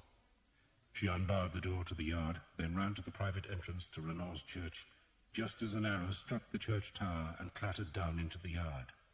She pulled open the tower door, then groped up the steep ladders that her father had built. It had not been mere piety that had inspired Louis Halévy to construct the tower, but also the opportunity to look downriver to see if his boats were approaching, and the high stone parapet offered one of the best views in La Roche-Derrien. Jeanette was deafened by the church bell that swung in the gloom, each clapper stroke thumping her ears like a physical blow. She climbed past the bell, pushed open the trap-door at the top of the ladders, and clambered onto the leads. The English had come. She could see a torrent of men flowing about the river edge of the wall. They waded through the mud and swarmed over the broken stakes like a torrent of rats. Sweet Mother of Christ, she thought, sweet Mother of Christ, but they were in the town. She hurried down the ladders. "They're here," she called to the priest who hauled the bell rope. "They're in the town." "Havoc! Havoc!" the English shouted, the call that encouraged them to plunder. Jeanette ran across the yard and up the stairs. She pulled her clothes from the cupboard, then turned when the voices shouted havoc beneath her window. She forgot her clothes and took Charles back into her arms. "Mother of God," she prayed, "look after us now, look after us. Sweet Mother of God, keep us safe." She wept, not knowing what to do. Charles cried because she was holding him too tight, and she tried to soothe him. Cheers sounded in the street, and she ran back to the window and saw what looked like a dark river studded with steel flowing towards the town centre.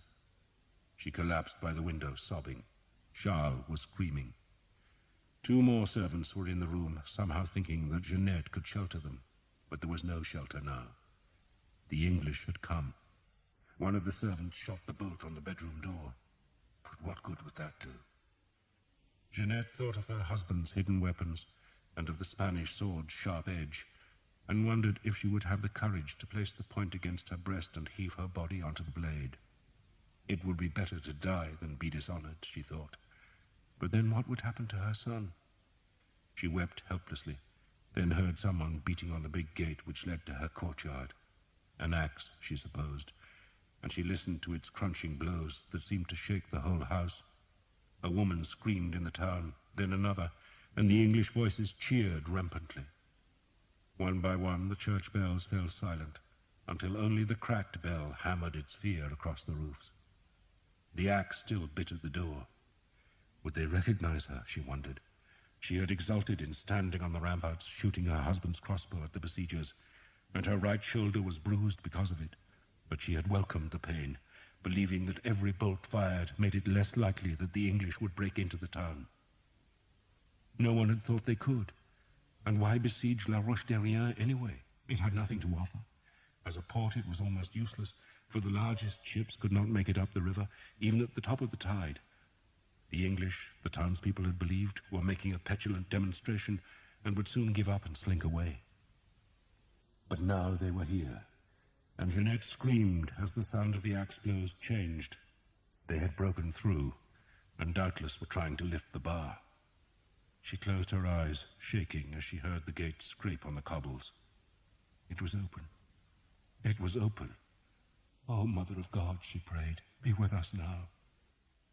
The scream sounded downstairs. Feet thumped on the stairs. Men's voices shouted in a strange tongue.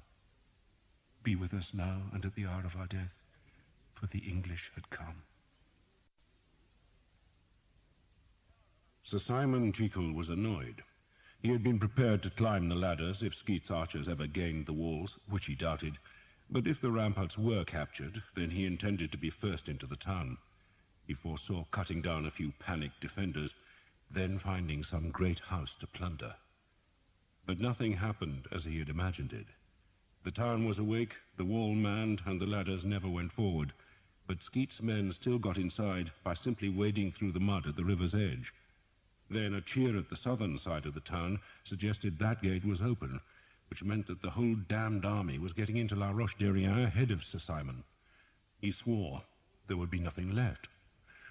"My lord," one of his men-at-arms prompted Sir Simon, wanting a decision as to how they were to reach the women and valuables beyond the walls, which were emptying of their defenders as men ran to protect their homes and families. It would have been quicker, far quicker, to have waded through the mud, but Sir Simon did not want to dirty his new boots, and so he ordered the ladders forward. The ladders were made of green wood, and the rungs bent alarmingly as Sir Simon climbed, but there were no defenders to oppose him, and the ladder held. He clambered into an embrasure and drew his sword. A half-dozen defenders lay spitted with arrows on the rampart. 2 were still alive, and Sir Simon stabbed the nearest one. The man had been roused from his bed and had no mail, not even a leather coat, yet still the old sword made hard work of the killing stroke. It was not designed for stabbing, but for cutting. The new swords, made from the finest southern European steel, were renowned for their ability to pierce mail and leather, but this ancient blade required all Sir Simon's brute force to penetrate a rib cage. And what chance, he wondered sourly, would there be of finding a better weapon in this sorry excuse for a town? There was a flight of stone steps down into a street that was thronged by English archers and men-at-arms, smeared with mud to their thighs. They were breaking into houses. One man was carrying a dead goose, another had a bolt of cloth. The plundering had begun, and Sir Simon was still on the ramparts. He shouted at his men to hurry, and when enough of them had gathered on the wall's top, he led them down into the street. An archer was rolling a barrel from a cellar door. Another dragged a girl by an arm. Where to go? That was Sir Simon's problem.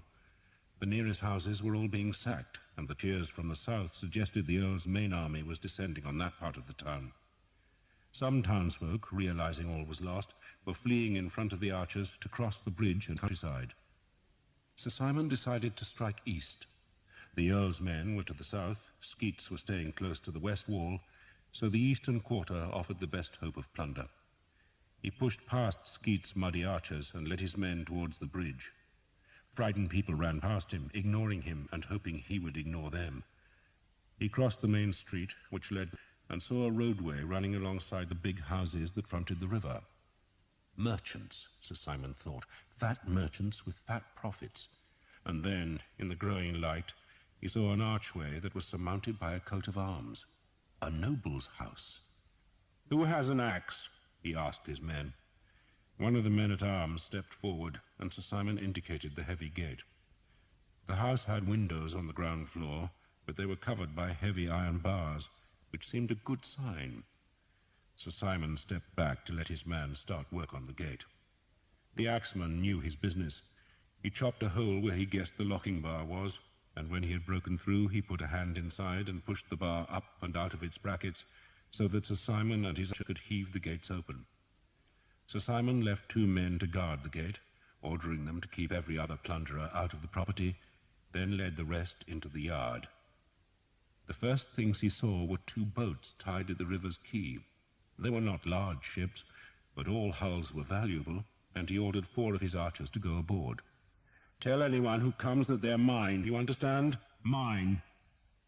He had a choice now, storerooms or house. And a stable? He told 2 men-at-arms to find the stable and stand guard on whatever horses were there. Then he kicked in the house door and led his 6 remaining men into the kitchen. 2 women screamed. He ignored them. They were old, ugly servants, and he was after richer things. A door led from the back of the kitchen, and he pointed one of his archers towards it. Then, holding his sword ahead of him, he went through a small dark hall into a front room. A tapestry showing Bacchus, the god of wine, hung on one wall, and Sir Simon had an idea that valuables were sometimes hidden behind such wall coverings, so he hacked at it with his blade, then hauled it down from its hooks, but there was only a plaster wall behind. He kicked the chairs, then saw a chest that had a huge dark padlock. "Get it open," he ordered 2 of his archers, "and whatever's inside is mine." Then, ignoring 2 books, which were of no use to man or beast, he went back into the hall and ran up a flight of dark wooden stairs. Sir Simon found a door leading to a room at the front of the house. It was bolted, and a woman screamed from the other side when he tried to force the door. He stood back and used the heel of his boot, smashing the bolt on the far side and slamming the door back on its hinges. Then he stalked inside, his old sword glittering in the dawn's wan light, and he saw a black-haired woman. Sir Simon considered himself a practical man. His father, quite sensibly, had not wanted his son to waste time on education, though Sir Simon had learned to read and could, at a pinch, write a letter. He liked useful things, hounds and weapons, horses and armour, and he despised the fashionable cult of gentility. His mother was a great one for troubadours, and was forever listening to songs of knights so gentle that Sir Simon reckoned they would not have lasted 2 minutes in a tourney's melee. The songs and poems celebrated love, as though it was some rare thing that gave a life enchantment. But Sir Simon did not need poets to define love, which to him was tumbling a peasant girl in a harvest field, or thrusting at some ale-reeking whore in a tavern. But when he saw the black-haired woman, he suddenly understood what the troubadours had been celebrating. It did not matter that the woman was shaking with fear, or that her hair was wildly awry, or that her face was streaked with tears. Sir Simon recognized beauty, and it struck him like an arrow. It took his breath away. So this, then, was love. It was the realization that he could never be happy until this woman was his. And that was convenient, for she was an enemy, the town was being sacked, and Sir Simon, clad in mail and fury, had found her first. "Get out," he snarled at the servants in the room. "Get out." The servants fled in tears, and Sir Simon booted the broken door shut, then advanced on the woman, who crouched beside her son's bed with the boy in her arms. "Who are you?" Sir Simon asked in French. The woman tried to sound brave. "I am the Countess of Armorica," she said. "And you, monsieur?" Sir Simon was tempted to award himself a peerage to impress Jeanette, but he was too slow-witted, and so heard himself uttering his proper name. He was slowly becoming aware that the room betrayed wealth.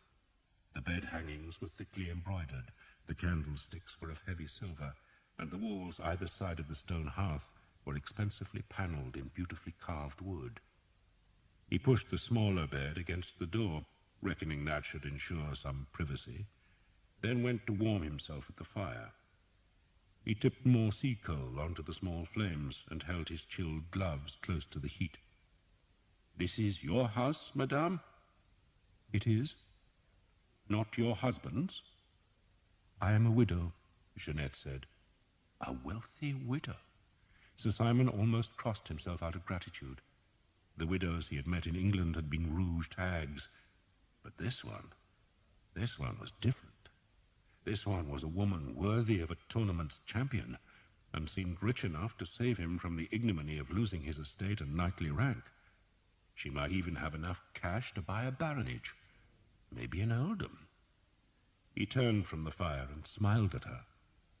"Are those your boats at the quay?" "Yes, monsieur." "By the rules of war, madame, they are now mine. Everything here is mine." Jeanette frowned at that. "What rules?"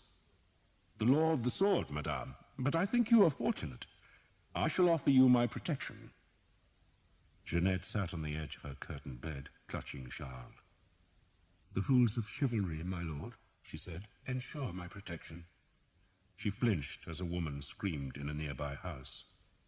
"Chivalry?" Sir Simon asked. "Chivalry? I have heard it mentioned in songs, madame, but this is a war. Our task is to punish the followers of Charles of Blois for rebelling against their lawful lord. Punishment and chivalry do not mix." He frowned at her. "You're the Blackbird," he said, suddenly recognizing her in the light of the revived fire. "The Blackbird?" Jeanette did not understand. "You fought us from the walls. You scratched my arm." Sir Simon did not sound angry, but astonished. He had expected to be furious when he met the Blackbird, but her reality was too overpowering for rage. He grinned. "You closed your eyes when you shot the crossbow. That's why you missed." "I did not miss," Jeanette said indignantly. "A scratch," Sir Simon said, showing her the rent in his mail sleeve. "But why, madame, do you fight for the false duke?" My husband, she said stiffly, was nephew to Duke Charles.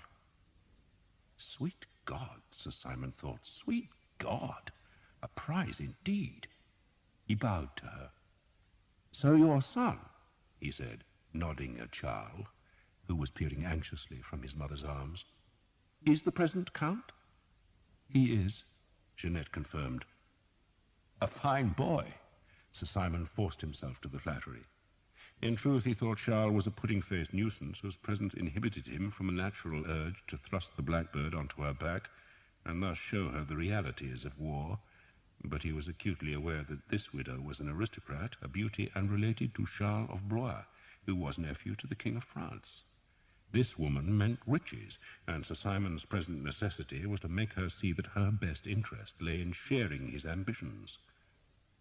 A fine boy, madame, he went on, who needs a father. Jeanette just stared at him. Sir Simon had a blunt face. It was bulbous-nosed, firm-chinned, and showed not the slightest sign of intelligence or wit. He had confidence, though, enough to have persuaded himself that she would marry him. Did he really mean that? She gaped, then gave a startled cry as angry shouting erupted beneath her window. Some archers were trying to get past the men guarding the gate. Sir Simon pushed open the window. "This place is mine," he snarled in English. "Go find your own chickens to pluck." He turned back to Jeanette. "You see, madame, how I protect you? So there is chivalry in war? There is opportunity in war, madame. You are wealthy. You are a widow. You need a man." She gazed at him with disturbingly large eyes, hardly daring to believe his temerity. "Why?" she asked simply. "Why?" Sir Simon was astonished by the question. He gestured at the window. "Listen to the screams, woman. What do you think happens to women when a town falls?" "But you said you would protect me," she pointed out. "So I will." He was getting lost in this conversation. The woman, he thought, though beautiful, was remarkably stupid. "I will protect you," he said, "and you will look after me." "How?" Sir Simon sighed. "You have money?" Jeanette shrugged. "There's a little downstairs, my lord, hidden in the kitchen." Sir Simon frowned angrily. Did she think he was a fool, that he would take that bait and go downstairs, leaving her to climb out of the window? "I know one thing about money, madame," he said, "and that is that you never hide it where the servants can find it. You hide it in the private rooms, in a bedchamber." He pulled open a chest and emptied its linens onto the floor, but there was nothing hidden there. And then, on an inspiration, he began rapping the wooden panelling. He had heard that such panels often concealed a hiding place, and he was rewarded almost instantly by a satisfyingly hollow sound. "No, monsieur," Jeanette said. Sir Simon ignored her, drawing his sword and hacking at the limewood panels that splintered and pulled away from their beams. He sheathed the blade and tugged with his gloved hands at the shattered wood. "No," Jeanette wailed. Sir Simon stared. Money was concealed behind the panelling, a whole barrel of coins. But that was not the prize. The prize was a suit of armor and a set of weapons, such as Sir Simon had only ever dreamed of. A shining suit of plate armor, each piece chased with subtle engravings and inlaid with gold. Italian work? And the sword! When he drew it from the scabbard, it was like holding Excalibur itself. There was a blue sheen to the blade, which was not nearly as heavy as his own sword, but felt miraculously balanced. A blade from the famous swordsmiths of Poitiers, perhaps, or even better, Spanish. "They belong to my husband," Jeanette appealed to him, "and it is all I have of his. They must go to Charles." Sir Simon ignored her. He traced his gloved finger down the gold inlay on the breastplate. That piece alone was worth an estate. "They are all he has of his father's," Jeanette pleaded. Sir Simon unbuckled his sword belt and let the old weapon drop to the floor, then fastened the Count of Armorica's sword about his waist. He turned and stared at Jeanette, marveling at her smooth, unscarred face. These were the spoils of war that he had dreamed about and had begun to fear would never come his way. A barrel of cash, a suit of armor fit for a king, a blade made for a champion, and a woman that would be the envy of England. "The armor is mine," he said, "as is the sword." "No, monsieur, please." "What will you do? Buy them from me?"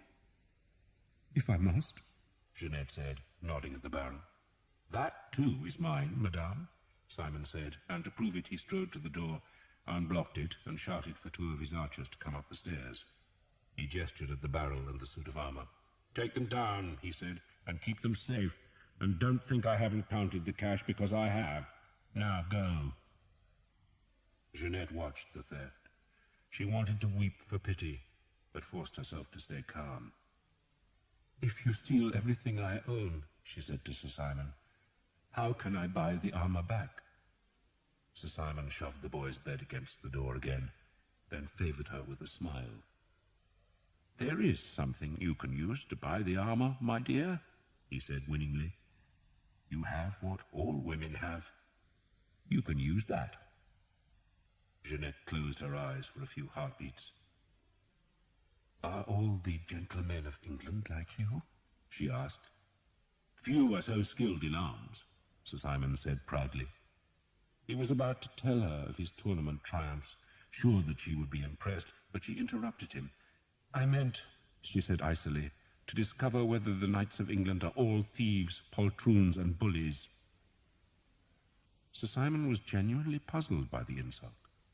The woman simply did not seem to appreciate her good fortune, a failing he could only ascribe to innate stupidity. "You forget, madame," he explained, "that the winners of war get the prizes.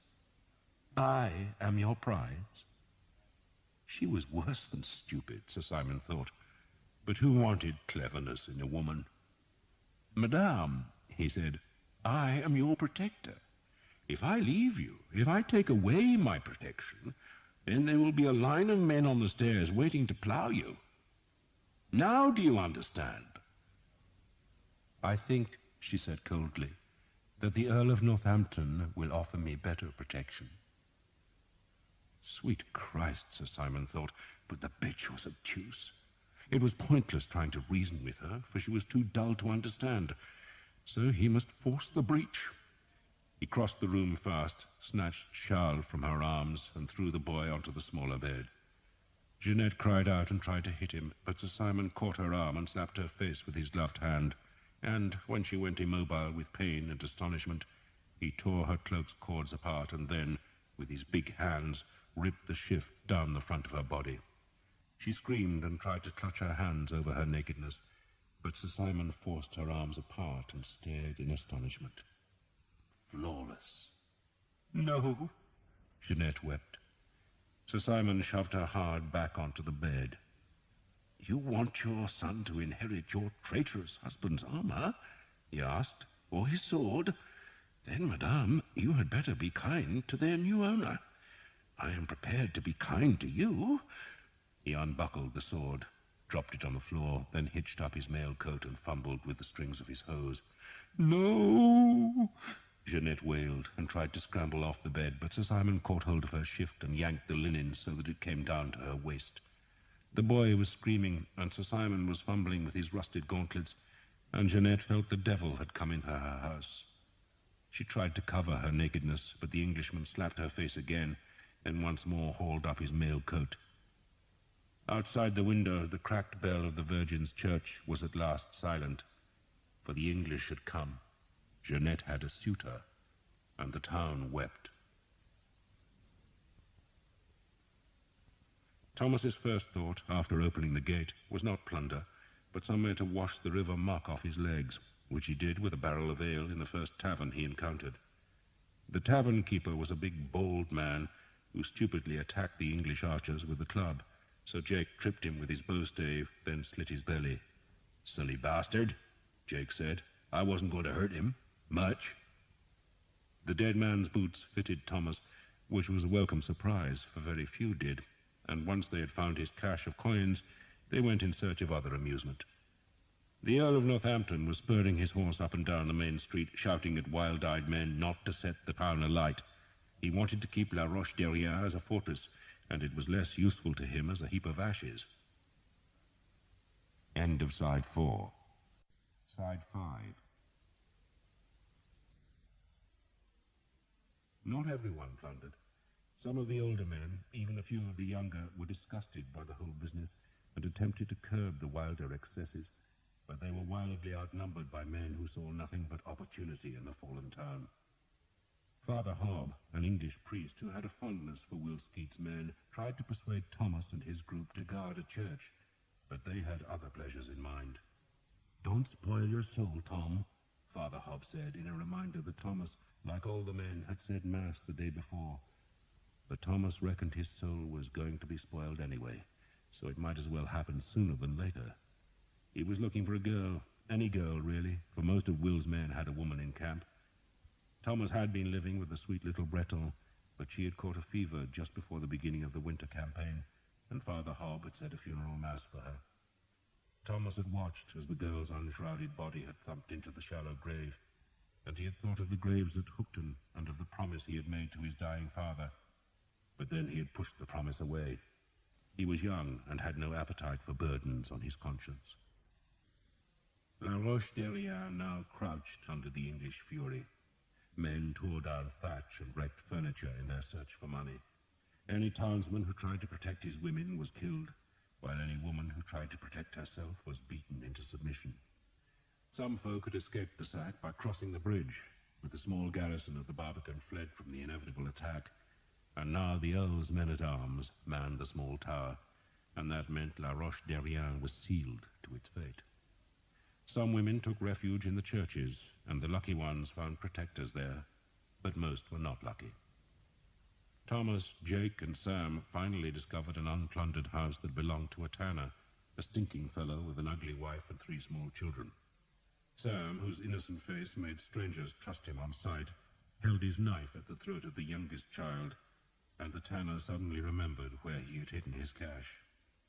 Thomas had watched Sam, fearing he really would slit the boy's throat, for Sam, despite his ruddy cheeks and cheerful eyes, was as evil as any man in Will Skeet's band. Jake was not much better, though Thomas counted both as friends. "The man's as poor as we are," Jake said in wonderment as he raked through the tanner's coins. He pushed a third of the pile towards Thomas.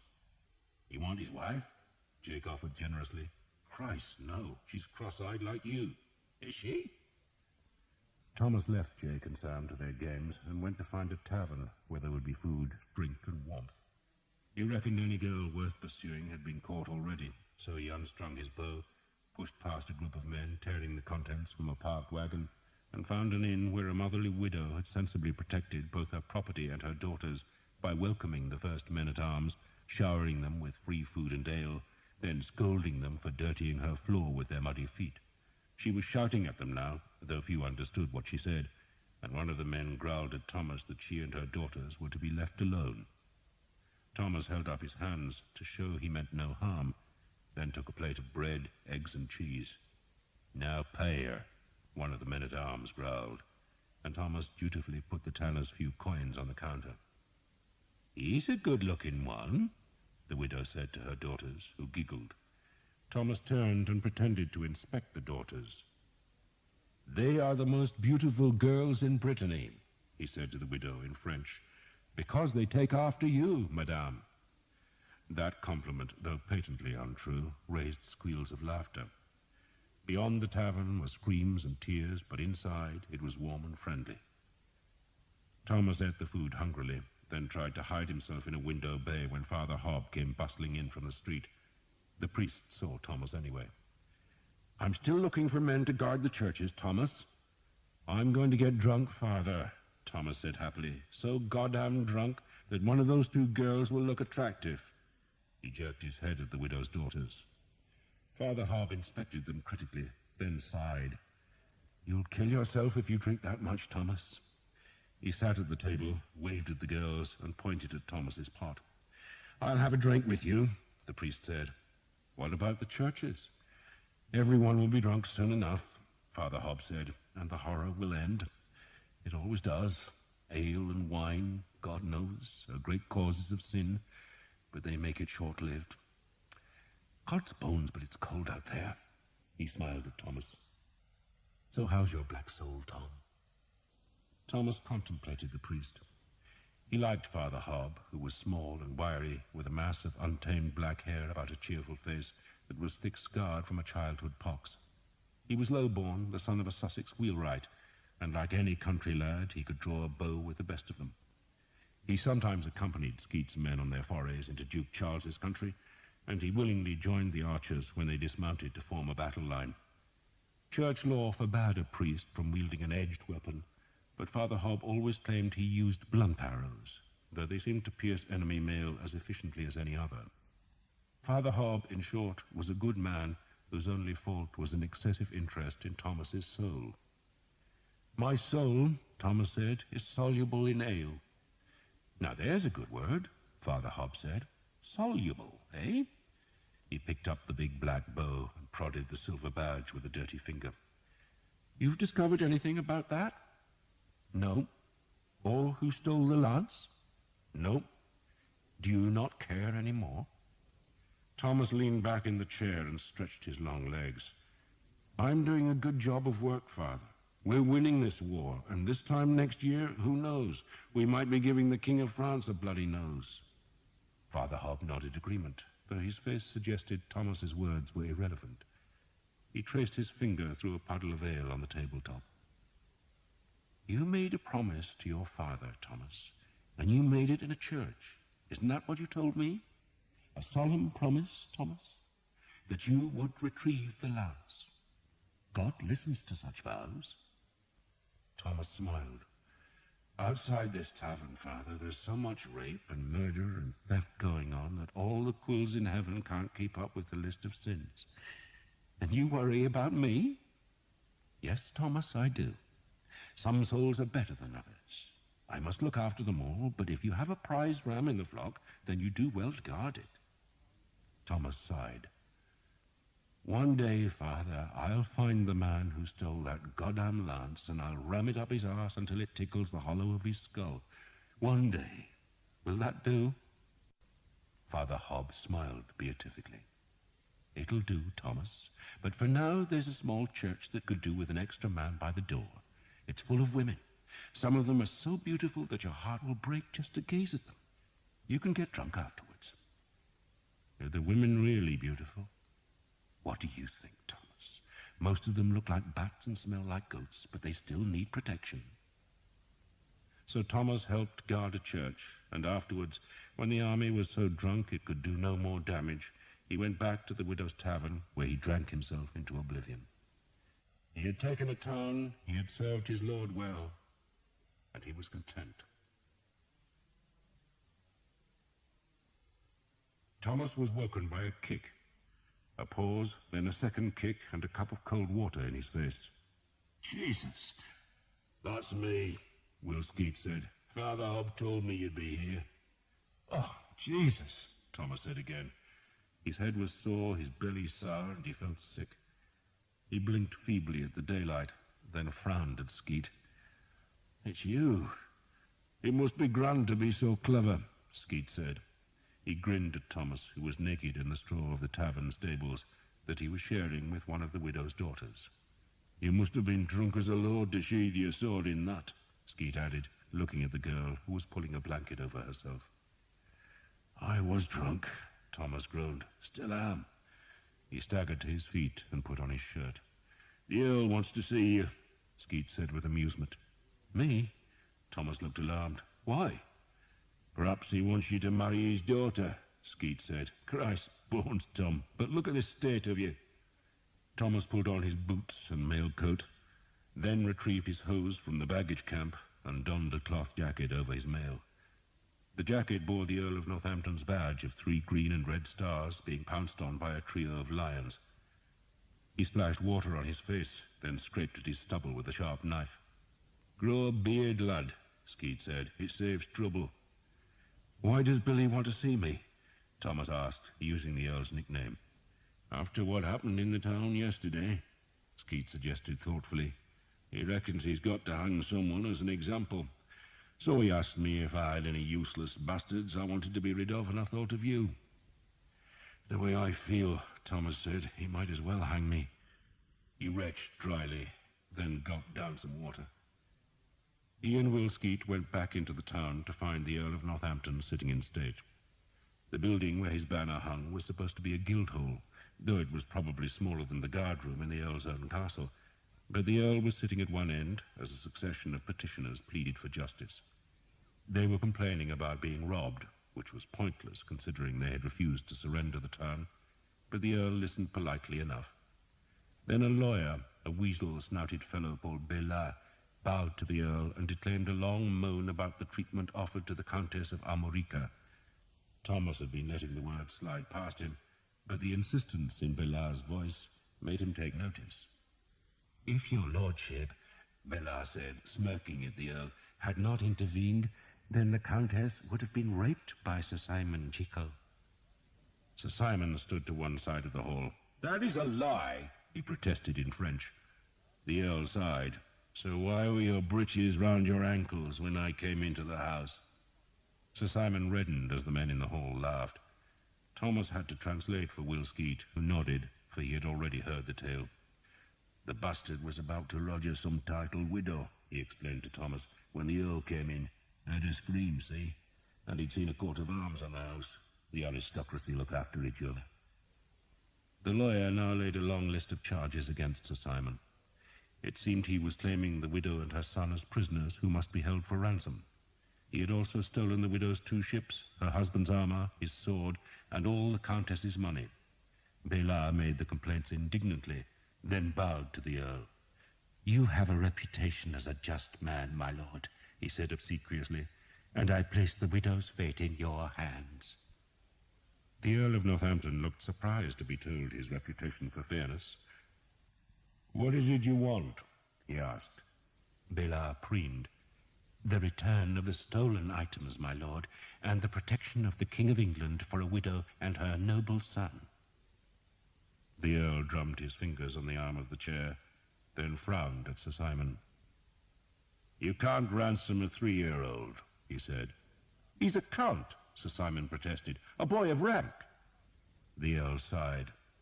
Sir Simon, he had come to realize, had a mind as simple as a bullock seeking food. He could see no point of view but his own, and was single-minded about pursuing his appetites. That, perhaps, was why he was such a formidable soldier, but he was still a fool.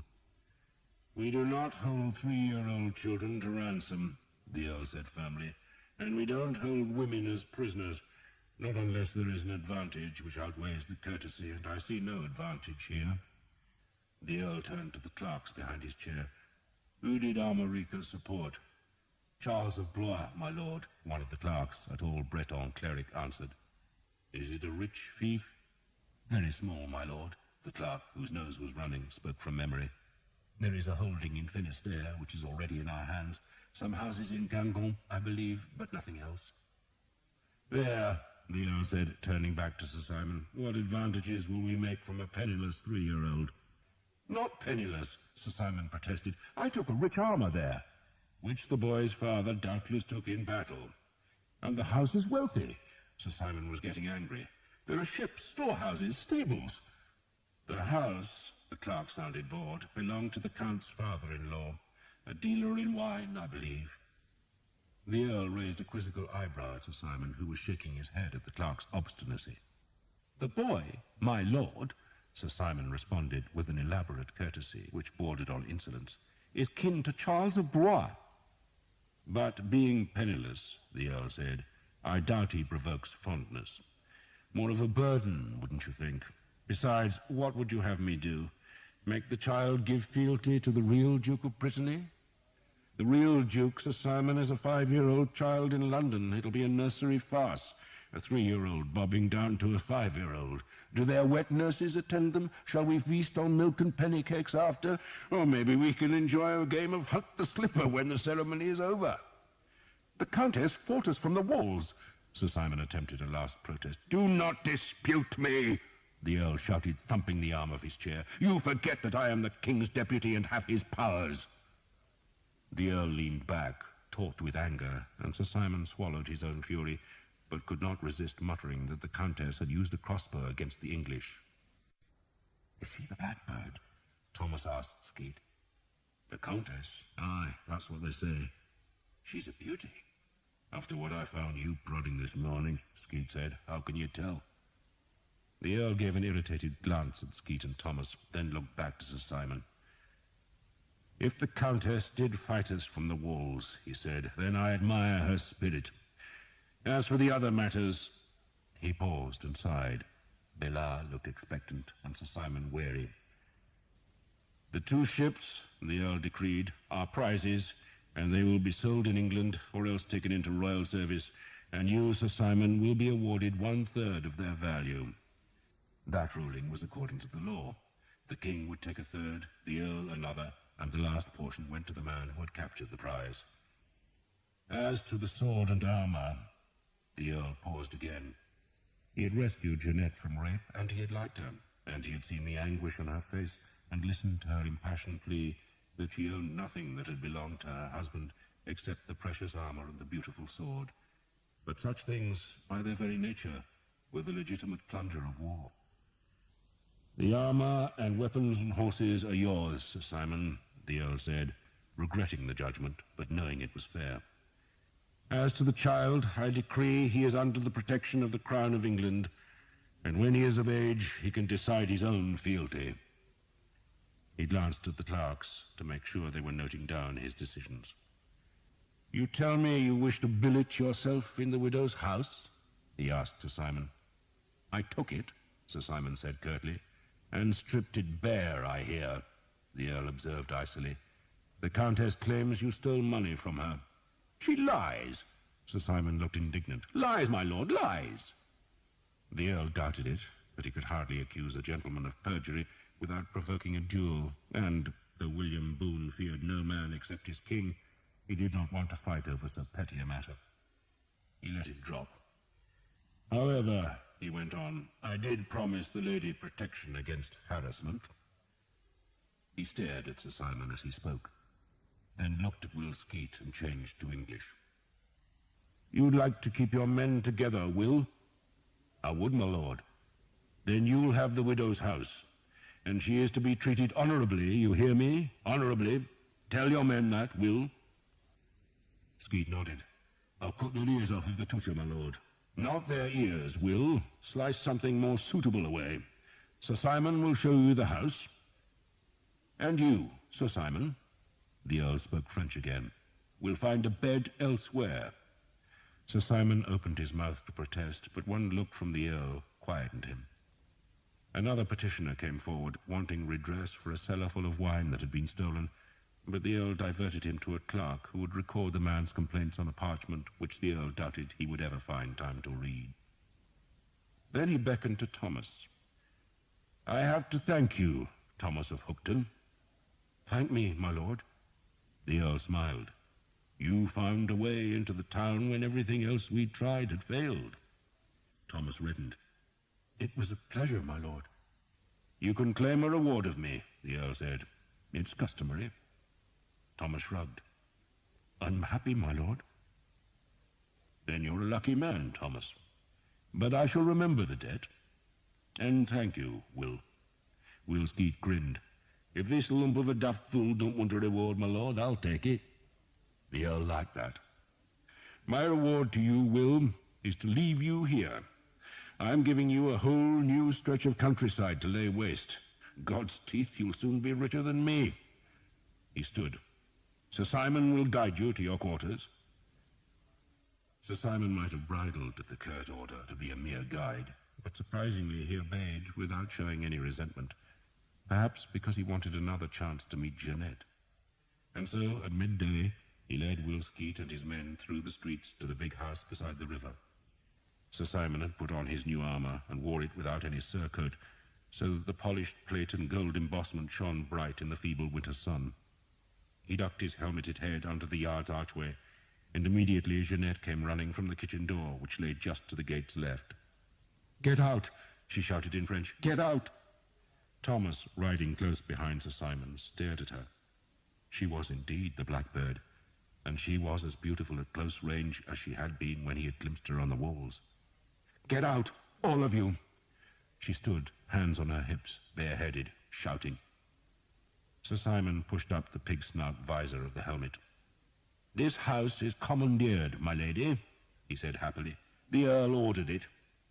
"The Earl promised I would be left alone," Jeanette protested hotly. "Then his lordship has changed his mind," Sir Simon said. She spat at him. "You have already stolen everything else of mine. Now you would take the house too?" "Yes, madame," Sir Simon said, and he spurred the horse forward so that it crowded her. "Yes, madame," he said again, then wrenched the reins so that the horse twisted and thumped into Jeanette, throwing her onto the ground. "I'll take your house," Sir Simon said, "and anything else I want, madame." The watching archers cheered at the sight of Jeanette's long, bare legs. She snatched her skirts down and tried to stand, but Sir Simon edged his horse forward to force her into an undignified scramble across the yard. "Let the lass up!" Will Skeet shouted angrily. "She and I are old friends, Master Skeet," Sir Simon answered, still threatening Jeanette with the horse's heavy hoofs. "I said let her up and leave her be," Will snarled. Sir Simon, offended at being ordered by a commoner and in front of archers, turned angrily. But there was a competence about Will Skeet that gave the knight pause. Skeet was twice Sir Simon's age, and all those years had been spent in fighting, and Sir Simon retained just enough sense not to make a confrontation. "The house is yours, Master Skeet," he said condescendingly. "But look after its mistress. I have plans for her." He backed the horse from Jeanette, who was in tears of shame, then spurred out of the yard. Jeanette did not understand English, but she recognized that Will Skeet had intervened on her behalf, and so she stood and appealed to him. "He has stolen everything from me," she said, pointing at the retreating horseman. "Everything." "You know what the lass is saying, Tom?" Skeet asked. "She doesn't like Sir Simon," Thomas said laconically. He was leaning on his saddle pommel, watching Jeanette. "Calm the girl down, for Christ's sake," Skeet pleaded, then turned in his saddle. "Jake, make sure there's water and hay for horses. Peter, kill 2 of them heifers so we can sup before the light goes. Rest of you, stop gawping at the lass and get yourself settled." "Thief!" Jeanette called after Sir Simon, then turned on Thomas. "Who are you?" "My name is Thomas, madame." He slid out of the saddle and threw his reins to Sam. "The Earl has ordered us to live here," Thomas went on, "and to protect you." "Protect me?" Jeanette blazed at him. "You're all thieves. How can you protect me? There is a place in hell for thieves like you, and it is just like England. You are thieves, every one of you. Now go, go." "We're not going," Thomas said flatly. "How can you stay here?" Jeanette demanded. "I am a widow. It is not proper to have you here." "We're here, madame," Thomas said, "and you and us will have to make the best of it. We'll not encroach. Just show me where your private rooms are, and I'll make sure no man trespasses." "You? Make sure? Ha!" Jeanette turned away, but then immediately turned back. "You want me to show you my rooms, yes? So you know where my valuable properties are? Is that it? You want me to show you where you can thieve from me? Why don't I just give you everything?" Thomas smiled. "I thought you said Sir Simon had already stolen everything." "He has taken everything. Everything. He is no gentleman. He is a pig.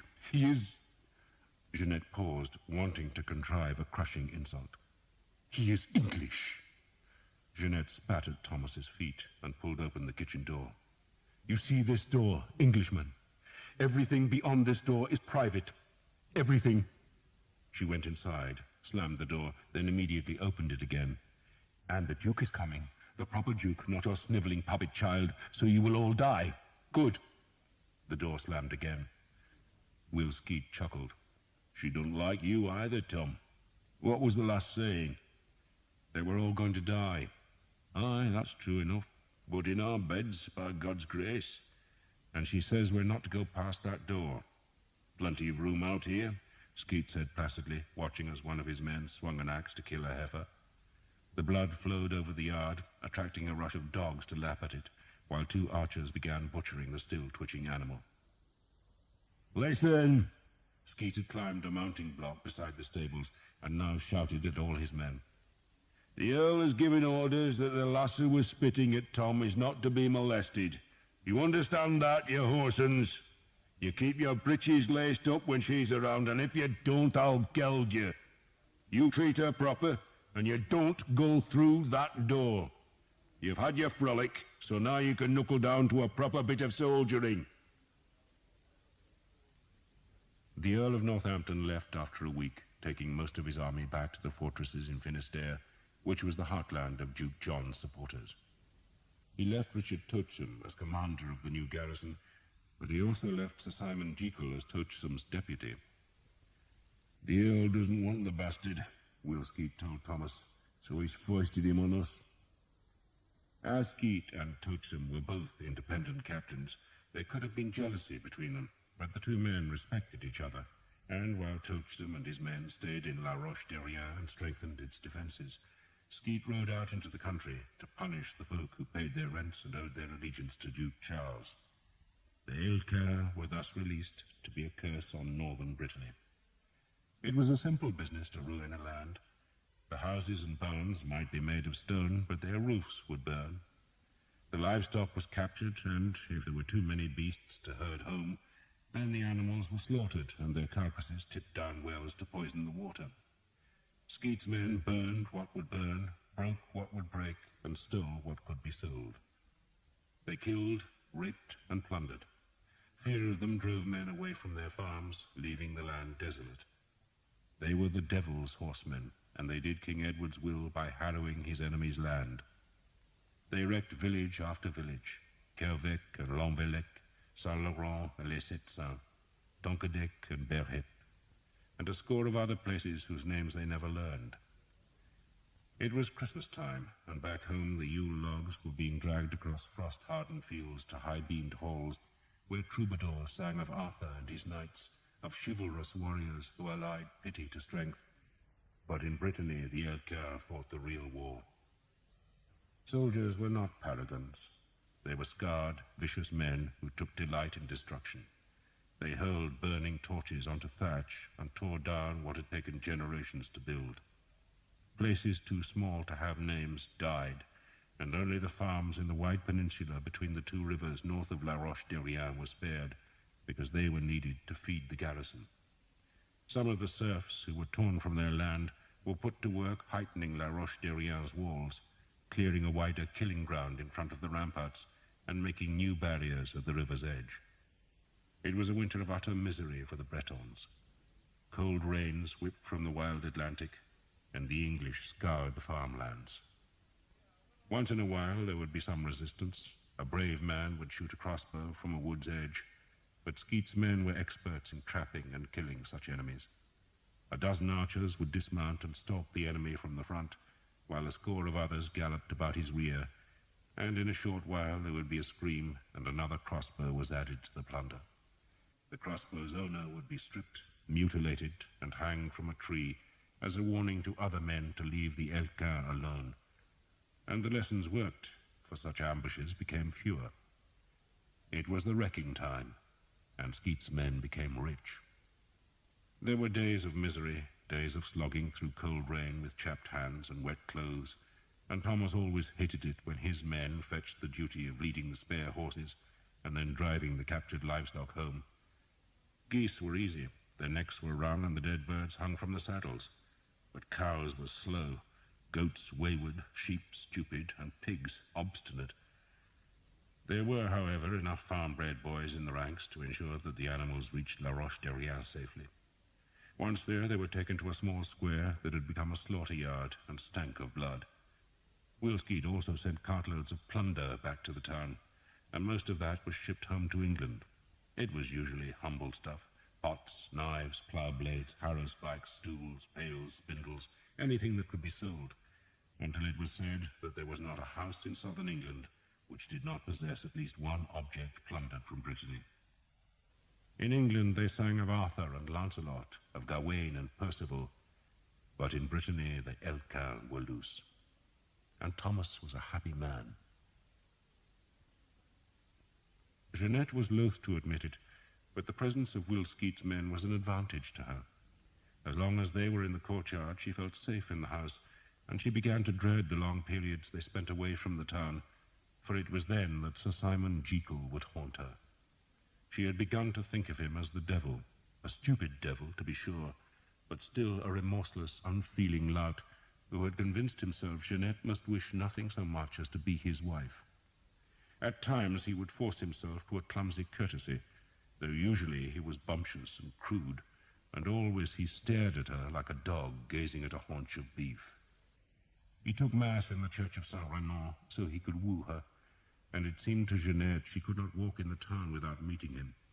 Once, encountering Jeanette in the alley beside the Church of the Virgin, he crowded her against the wall and slid his strong fingers up to her breasts. "I think, madame, you and I are suited," he told her in all earnestness. "You need a wife with money," she told him, for she had learned from others in the town the state of Sir Simon's finances. "I have your money," he pointed out, "and that has settled half my debts, and the prize money from the ships will pay much of the rest. But it is not your money I want, sweet one, but you." Jeanette tried to wrench away, but he had her trapped against the wall. "You need a protector, my dear," he said, and kissed her tenderly on the forehead. He had a curiously full mouth, big-lipped and always wet, as though his tongue was too large, and the kiss was wet and stank of stale wine. He pushed a hand down her belly, and she struggled harder, but he just pressed his body against hers and took hold of her hair beneath her cap. "You like Berkshire, my dear?" "I would rather live in hell." He fumbled at the laces of her bodice, and Jeanette vainly tried to push him away, but she was only saved when a troop of men rode into the alley, and their leader called a greeting to Sir Simon, who had to turn away to respond, and that allowed Jeanette to wrench herself free. She left her cap in his grasp as she ran home, where she barred the doors, then sat weeping and angry and helpless. She hated him. She hated all the English, yet as the weeks passed, she watched the townsfolk come to approve of their occupiers, who spent good money in La Roche-Derrien. English silver was dependable, unlike the French, which was debased with lead or tin. The presence of the English had cut the town off from its usual trade with Rennes and Guingamp, but the ship owners were now free to trade with both Gascony and England, and so their profits rose. Local ships were chartered to import arrows for the English troops, and some of the shipmasters brought back bales of English wool that they resold in other Breton ports that were still loyal to Duke Charles.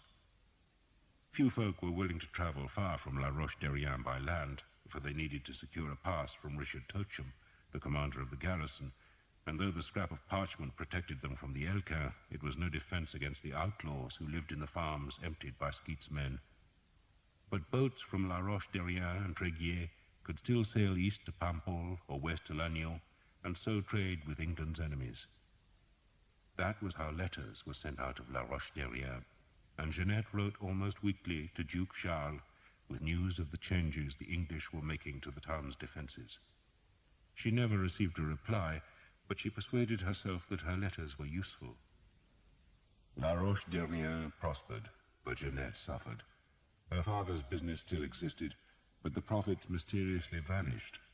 The larger ships had always sailed from the quays of Tréguier, which lay an hour downriver, and though Jeanette sent them to Gascony to fetch wine for the English market, they never returned. They had either been taken by French ships, or, more likely, their captains had gone into business for themselves. The family farms lay south of La Roche-Derrien, in the countryside laid waste by Will Skeet's men, and so those rents disappeared. Plabennec, her husband's estate, was in English-held Finistère, and Jeanette had not seen a penny from that land in 3 years. So by the early weeks of 1346, she was desperate, and thus summoned the lawyer Bélard to the house. Bélard took a perverse pleasure in telling her how she had ignored his advice, and how she should never have equipped the 2 boats for war. Jeanette suffered his pomposity, then asked him to draw up a petition of redress, which she could send to the English court. The petition begged for the rents of Plabennec, which the invaders had been taking for themselves. It irked Jeanette that she must plead for money from King Edward III of England, but what choice did she have? Sir Simon Jekyll had impoverished her. Bélard sat at her table and made notes on a scrap of parchment. "How many mills at Plabennec?" he asked. "There were 2. 2, he said, noting the figure. "You do know," he added cautiously, "that the Duke has made a claim for those rents?" "The Duke?" Jeanette asked in astonishment. For Plabennec. Duke Charles claims it is his fief, Bella said. It might be, but my son is the Count. The Duke considers himself the boy's guardian, Bella observed. How do you know these things? Jeanette asked. Bella shrugged. I have had correspondence from the Duke's men of business in Paris. What correspondence? Jeanette demanded sharply. About another matter, Bella said dismissively. Another matter entirely. Plabennec's rents were collected quarterly, I assume? Jeanette watched the lawyer suspiciously. Why would the Duke's men of business mention Plabennec to you? They asked if I knew the family. Naturally, I revealed nothing. He was lying, Jeanette thought. She owed Bella money. Indeed, she was in debt to half of La Roche-Derrien's tradesmen. Doubtless, Bella thought his bill was unlikely to be paid by her, and so he was looking to Duke Charles for eventual settlement. Monsieur Bella, she said coldly, you will tell me exactly what you have been telling the Duke and why. Bella shrugged. I have nothing to tell. How is your wife? Jeanette asked sweetly. Her aches are passing as winter ends, thank God. She is well, madame. Then she will not be well, Jeanette said tartly, when she learns what you do with your clerk's daughter. How old is she, Bella? 12? Madame. Don't madame me. Jeanette thumped the table, almost upsetting the flask of ink. So what has passed between you and the Duke's men of business? Bella sighed. He put the cap on the ink flask, laid down the quill, and rubbed his thin cheeks. I have always, he said, looked after the legal matters of this family. It is my duty, madame, and sometimes I must do things that I would rather not, but such things are also a part of my duty. He half smiled. You are in debt, madame. You could rescue your finances easily enough by marrying a man of substance, but you seem reluctant to follow that course, and so I see nothing but ruin in your future. Ruin? You wish some advice? Sell this house, and you will have money enough to live for 2 or 3 years, and in that time the Duke will surely drive the English from Brittany, and you and your son will be restored to Plabennec. Jeanette flinched. You think the devils will be defeated that easily? She heard hoofs in the street and saw that Skeet's men were returning to her courtyard. They were laughing as they rode. They did not look like men who would be defeated soon. Indeed, she feared they were unbeatable, for they had a blithe confidence that galled her. I think, madame, Bella said, that you must make up your mind what you are. Are you Louis Alévy's daughter, or Henri Chénier's widow? Are you a merchant or an aristocrat? If you are a merchant, madame, then marry here and be content. If you are an aristocrat, then raise what money you can and go to the Duke and find yourself a new husband with a title. Jeanette considered the advice impertinent, but did not bridle. How much would we make on this house? She asked instead. I shall inquire, madame, Bella said. He knew the answer already, and knew that Jeanette would hate it, for a house in a town occupied by an enemy would fetch only a fraction of its proper value. So now was not the time to give Jeanette that news. Better, the lawyer thought, to wait until she was truly desperate. Then he could buy the house and its ruined farms for a pittance. Is there a bridge across the stream at Plabennec?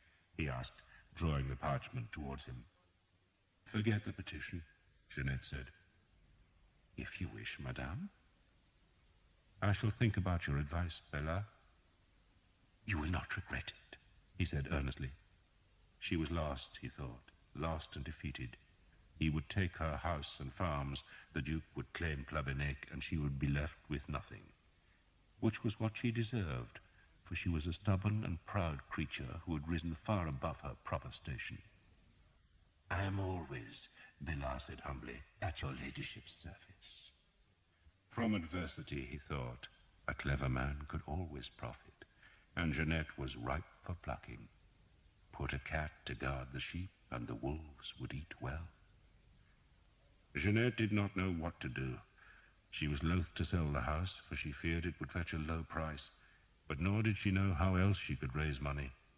Would Duke Charles welcome her? He He had never shown any sign of it, not since he had opposed her marriage to his nephew.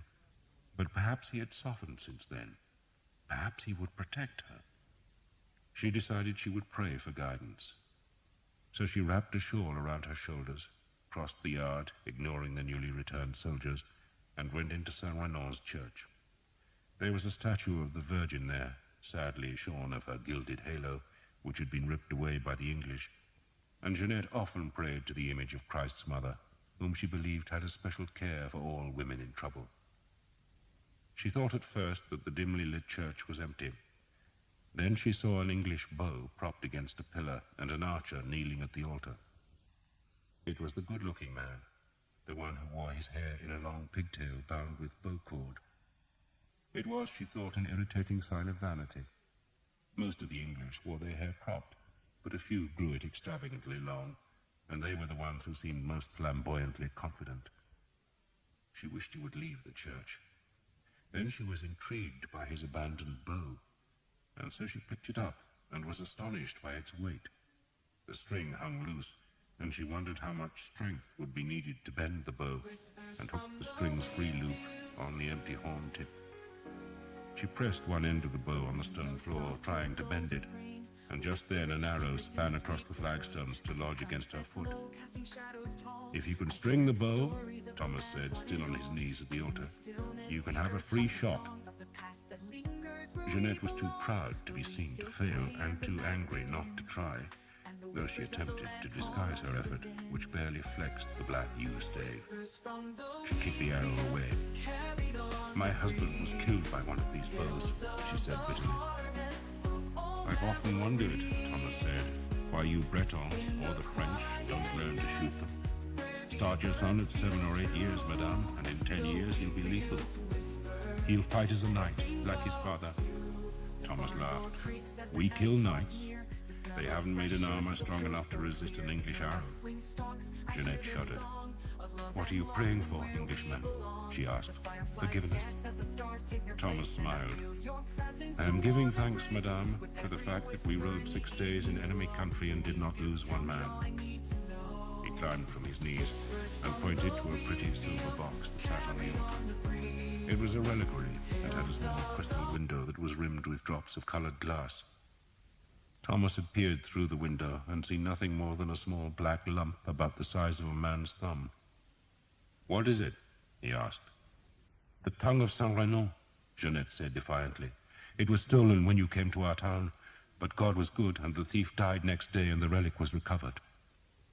"God is indeed good," Thomas said dryly. "And who was Saint Renan?" "He was a great preacher," she said, "who banished the Nain and Goric from our farmlands. They still live in the wild place, but a prayer to Saint Renan will scare them away." "Nain and Goric?" Thomas asked. "They are spirits," she said. "They wanted the whole land, and I pray daily to the saint that he will banish the Harlequin as he drove out the Nain. You know what the Harlequin are?" "We are," Thomas said proudly. She grimaced at his tone. "The Harlequin," she said icily, "from in hell, and so he gives them his horses and releases them on the living." She hefted his black bow and pointed to the silver plate tacked to its belly. "You even have the devil's picture on your bow."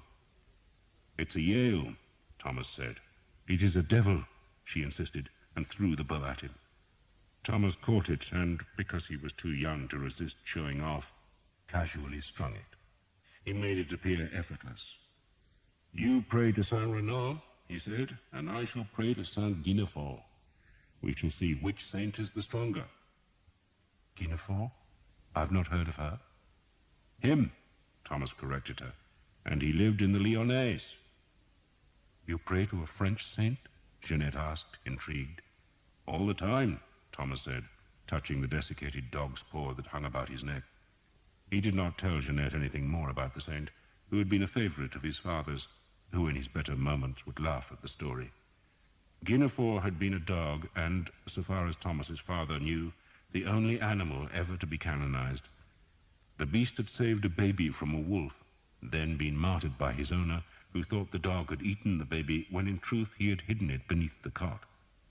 "Pray to the blessed Guinefort," had been Father Ralph's reaction to every domestic crisis, and Thomas had adopted the saint as his own. He sometimes wondered whether the saint was an efficient intercessor in heaven, though perhaps Guinefort's whining and barking were as effective as the pleas of any other saint. But Thomas was sure that few other folk used the dog as their representative to God, and perhaps that meant he received special protection. Father Hobb had been shocked to hear of a holy dog, but Thomas, though he shared his father's amusement, now genuinely thought of the animal as his guardian. End of side 5. Side 6. Jeanette wanted to know more about the blessed son Guinefort, but she did not want to encourage an intimacy with any of Skeet's men, and so she forgot her curiosity and made her voice cold again. "I have been wanting to see you," she said, "to tell you that your men and their women must not use the yard as a latrine. I see them from the window. It is disgusting. Maybe you behave like that in England, but this is Brittany. You can use the river." Thomas nodded, but said nothing. Instead, he carried his bow down the nave, which had one of its long sides obscured by fishing nets hung up for mending. He went to the church's western end, which was gloomily decorated by a painting of the Doom. The righteous were vanishing into the rafters, while the condemned sinners were tumbling to a fiery hell, cheered on by angels and saints. Thomas stopped in front of the painting. "Have you ever noticed," he said, "how the prettiest women are always falling down to hell, and the ugly ones are going up to heaven?" Jeanette almost smiled, for she had often wondered about that same question. But she bit her tongue and said nothing, as Thomas walked back up the nave beside a painting of Christ walking on a sea that was grey and white-crested, like the ocean off Brittany. A shoal of mackerel were poking their heads from the water to watch the miracle. "What you must understand, madame," Thomas said, gazing up at the curious mackerel, "is that our men do not like being unwelcome. You won't even let them use the kitchen. Why not? It's big enough, and they'd be glad of a place to dry their boots after a wet night's riding. Why should I have you English in my kitchen? So you can use that as a latrine as well?" Thomas turned and looked at her. "You have no respect for us, madame, so why should we have respect for your house?" "Respect," she mocked the word. "How can I respect you? Everything that is precious to me was stolen by you." "By Sir Simon Jekyll," Thomas said. "You or Sir Simon?" Jeanette asked. "What is the difference?" Thomas picked up the arrow and dropped it into his bag. "The difference, madame, is that once in a while I talk to God, while Sir Simon thinks he is God. I shall ask the lads to piss in the river, but I doubt they'll want to please you much." He smiled at her, then was gone. Spring was greening the land, giving a haze to the trees and filling the twisting laneways with bright flowers. New green moss grew on thatch, there was white stitchwort in the hedgerows, and kingfishers whipped between the new yellow leaves of the riverside sallows. Skeet's men were having to go further from La Roche-Derrien to find new plunder, and their long rides took them dangerously close to Guingamp, which was Duke Charles's headquarters, though the town's garrison rarely came out to challenge the raiders. Guingamp lay to the south, while to the west was Lannion, a much smaller town with a far more belligerent garrison that was inspired by Sir Geoffrey de Pontblanc, a knight who had sworn an oath that he would lead Skeet's raiders back to Lannion in chains. He announced that the Englishmen would be burned in Lannion's marketplace because they were heretics, the devil's men. Will Skeet was not worried by such a threat. "I might lose a wink of sleep if the silly bastard had proper archers," he told Tom, "but he ain't, so he can blunder about as much as he likes. Is that his real name?" "Geoffrey of the White Bridge." "Daft bastard. Is he Breton or French?" "I'm told he's French." "Have to teach him a lesson then, won't we?" Sir Geoffrey proved an unwilling pupil. Will Skeet dragged his coat closer and closer to Lannion, burning houses within sight of its walls, in an effort to lure Sir Geoffrey out into an ambush of archers. But Sir Geoffrey had seen what English arrows could do to mounted knights, and so he refused to lead his men in a wild charge that would inevitably finish as a pile of screaming horses and bleeding men. He stalked Skeet instead, looking for some place where he could ambush the Englishmen, but Skeet was no more of a fool than Sir Geoffrey, and for 3 weeks the two war bands circled and skirted each other. Sir Geoffrey's presence slowed Skeet, but did not stop the destruction. The two forces clashed twice, and both times Sir Geoffrey threw his crossbowmen forward on foot, hoping they could finish off Skeet's archers, but both times the longer arrows won, and Sir Geoffrey drew off without forcing a fight he knew he must lose. After the second inconclusive clash, he even tried appealing to Will Skeet's honour. He rode forward all alone, dressed in an armour as beautiful as Sir Simon Jekyll's, though Sir Geoffrey's helmet was an old-fashioned pot with perforated eye-holes. His surcoat and his horse's trapper were dark blue, on which white bridges were embroidered, and the same device was blazoned on his shield. He carried a blue-painted lance, from which he had hung a white scarf to show he came in peace. Skeet rode forward to meet him, with Thomas as interpreter. Sir Geoffrey lifted off his helmet and pushed a hand through his sweat-flattened hair. He was a young fellow, golden-haired and blue-eyed, with a broad, good-humoured face, and Thomas felt he would probably have liked the man if he had not been an enemy. Sir Geoffrey smiled as the two Englishmen curbed their horses. "It is a dull thing," he said, "to shoot arrows at each other's shadows. I suggest you bring your men-at-arms into the field's centre and meet us there on equal terms." Thomas did not even bother to translate, for he knew what Skeet's answer would be. "I have a better idea," he said. "You bring your men-at-arms, and we'll bring our archers." Sir Geoffrey looked puzzled. "Do you command?" he asked Thomas. He had thought that the older and grizzled Skeet was the captain, but Skeet stayed silent. "He lost his tongue fighting the Scots," Thomas said, "so I speak for him." "Then tell him I want an honourable fight," Sir Geoffrey said spiritedly. "Let me pit my horsemen against yours." He smiled as if to suggest his suggestion was as reasonable as it was chivalrous as it was ridiculous. Thomas translated for Skeet, who twisted in his saddle and spat into the clover. "He says," Thomas said, "that our archers will meet your men. 12 of our archers against a score of your men-at-arms." Sir Geoffrey shook his head sadly. "You have no sense of sport, you English," he said, then put his leather-lined pot back on his head and rode away. Thomas told Skeet what had passed between them. "Silly goddamn bastard," Skeet said. "What did he want? A tournament? Who does he think we are, the Knights of the Round Bloody Table? I don't know what happens to some folk. They put a sir in front of their names and their brains get addled. Fighting fair? Who ever heard of anything so daft? Fight fair and you lose. Bloody fool." Sir Geoffrey of the White Bridge continued to haunt the Elka, but Skeet gave him no chance for a fight. There was always a large band of archers watching the Frenchmen's forces, and whenever the men from Lannion became too bold, they were likely to have the goose-feathered arrows thumping into their horses. So Sir Geoffrey was reduced to a shadow, but he was an irritating and persistent shadow, following Skeet's men almost back to the gates of La Roche-Derrien. The trouble occurred the third time that he trailed Skeet, and so came close to the town.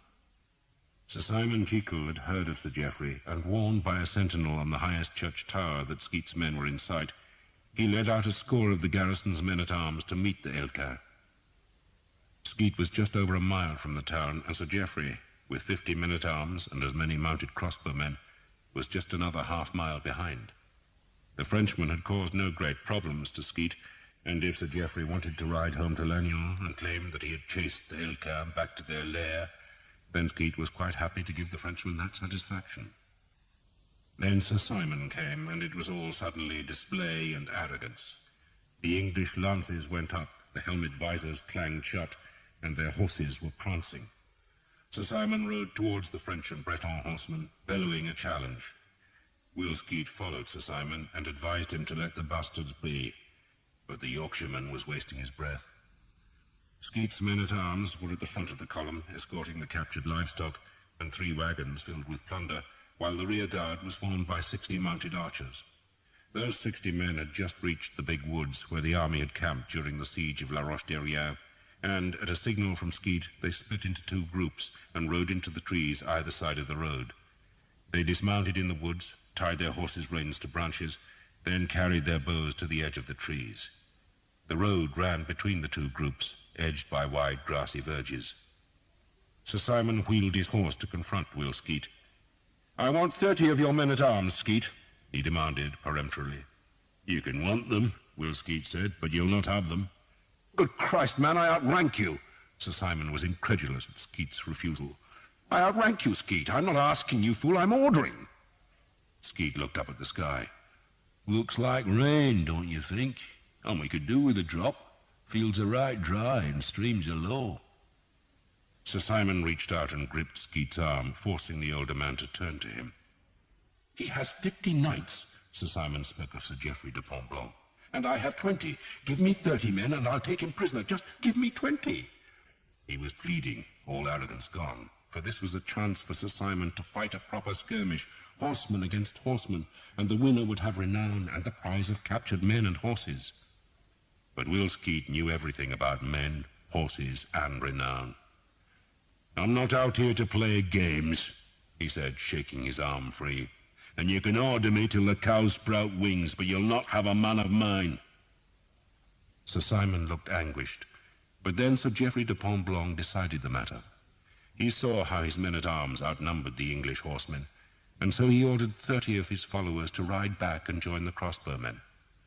Now the two troops of horsemen were evenly matched, and Sir Geoffrey rode forward on his big black stallion that was swathed in its blue and white trapper and had a boiled leather mask for face armor, a chanfron.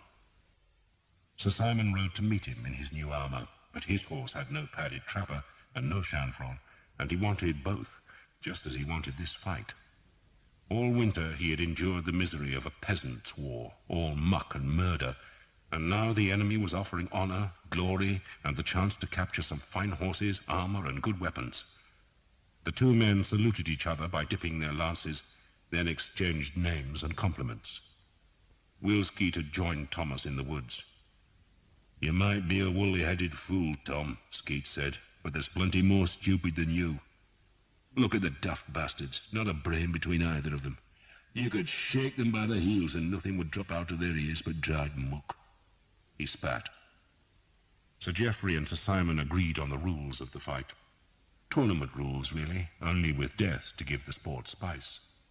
An unhorsed man was out of the fight, they agreed, and would be spared, though such a man could be taken prisoner.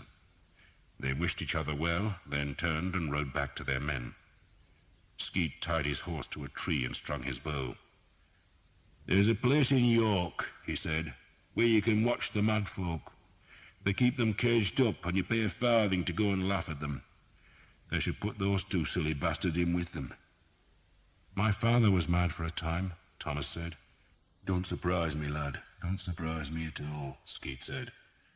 He looped his bow cord onto a stave that had been carved with crosses. His archers watched the men-at-arms from the edge of the woods. As a spectacle, it was wondrous, like a tournament. Only on this spring meadow there were no marshals to save a man's life. The two groups of horsemen readied themselves.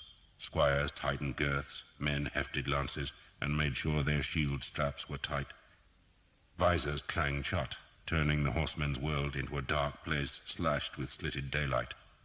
They dropped their reins, for from now on the well-trained destriers would be guided by the touch of spur and the pressure of knees. The horsemen needed both hands for their shields and weapons. Some men wore two swords, a heavy one for slashing and a thinner blade for stabbing, and they made certain the weapons slid easily from their scabbards. Some gave their lances to squires to leave a hand free to make the sign of the cross, then took the lances back. The horses stamped on the pasture. Then Sir Geoffrey lowered his lance in a signal that he was ready, and Sir Simon did the same, and the 40 men spurred their big horses forward. These were not the light-boned mares and geldings that the archers rode, but the heavy destriers, stallions all, and big enough to carry a man and his armor. The beasts snorted, tossed their heads, and lumbered into a trot as the riders lowered their long lances. One of Sir Geoffrey's men made the beginner's mistake of lowering the lance too much, so that the point stuck in the dry turf, and he was lucky not to be unhorsed. He left the lance behind and drew his sword. The horsemen spurred into the canter, and one of Sir Simon's men swerved to the left, probably because his horse was ill-trained, and it bumped the next horse, and the ripple of colliding horses went down the line as the spurs rowelled back to demand the gallop. Then they struck. The sound of the wooden lances striking shields and mail was a crunch like splintering bones. 2 horsemen were rammed back out of their high saddles, but most of the lance thrusts had been parried by shields, and now the horsemen dropped the shivered weapons as they galloped past their opponents. They sawed on the reins and drew their swords. but it was plain to the watching archers that the enemy had gained an advantage. Both of the unhorsed riders were English, and Sir Geoffrey's men were much more closely aligned, so that when they turned to bring their swords to the melee, they came as a disciplined group that struck Sir Simon's men in a clangor of sword against sword. An Englishman reeled from the melee with a missing hand. Dust and turf spewed up from hoofs. A riderless horse limped away. The swords clashed like hammers on anvils. Men grunted as they swung. A huge Breton, with no device on his plain shield, was wielding a falchion, a weapon that was half sword and half axe, and he used the broad blade with a terrible skill. An English man-at-arms had his helmet split open and his skull with it, so that he rode wavering from the fight, blood pouring down his mail coat.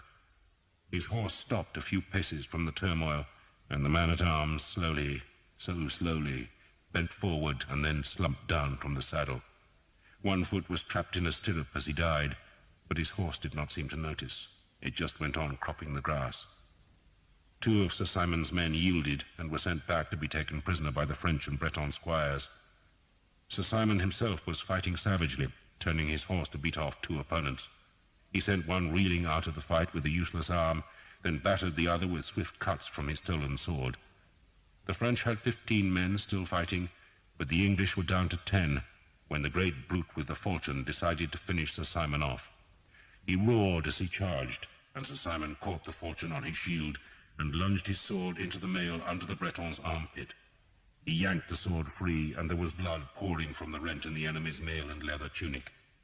The big man twitched in the saddle, and Sir Simon hammered the sword onto the back of his head, then turned his horse to beat off another assailant, before wheeling back to drive his heavy weapon in a crushing blow against the big Breton's Adam's apple. The man dropped his falchion and clutched his throat as he rode away. "He's good, isn't he?" Skeet said flatly. "Got suet for brains, but he knows how to fight."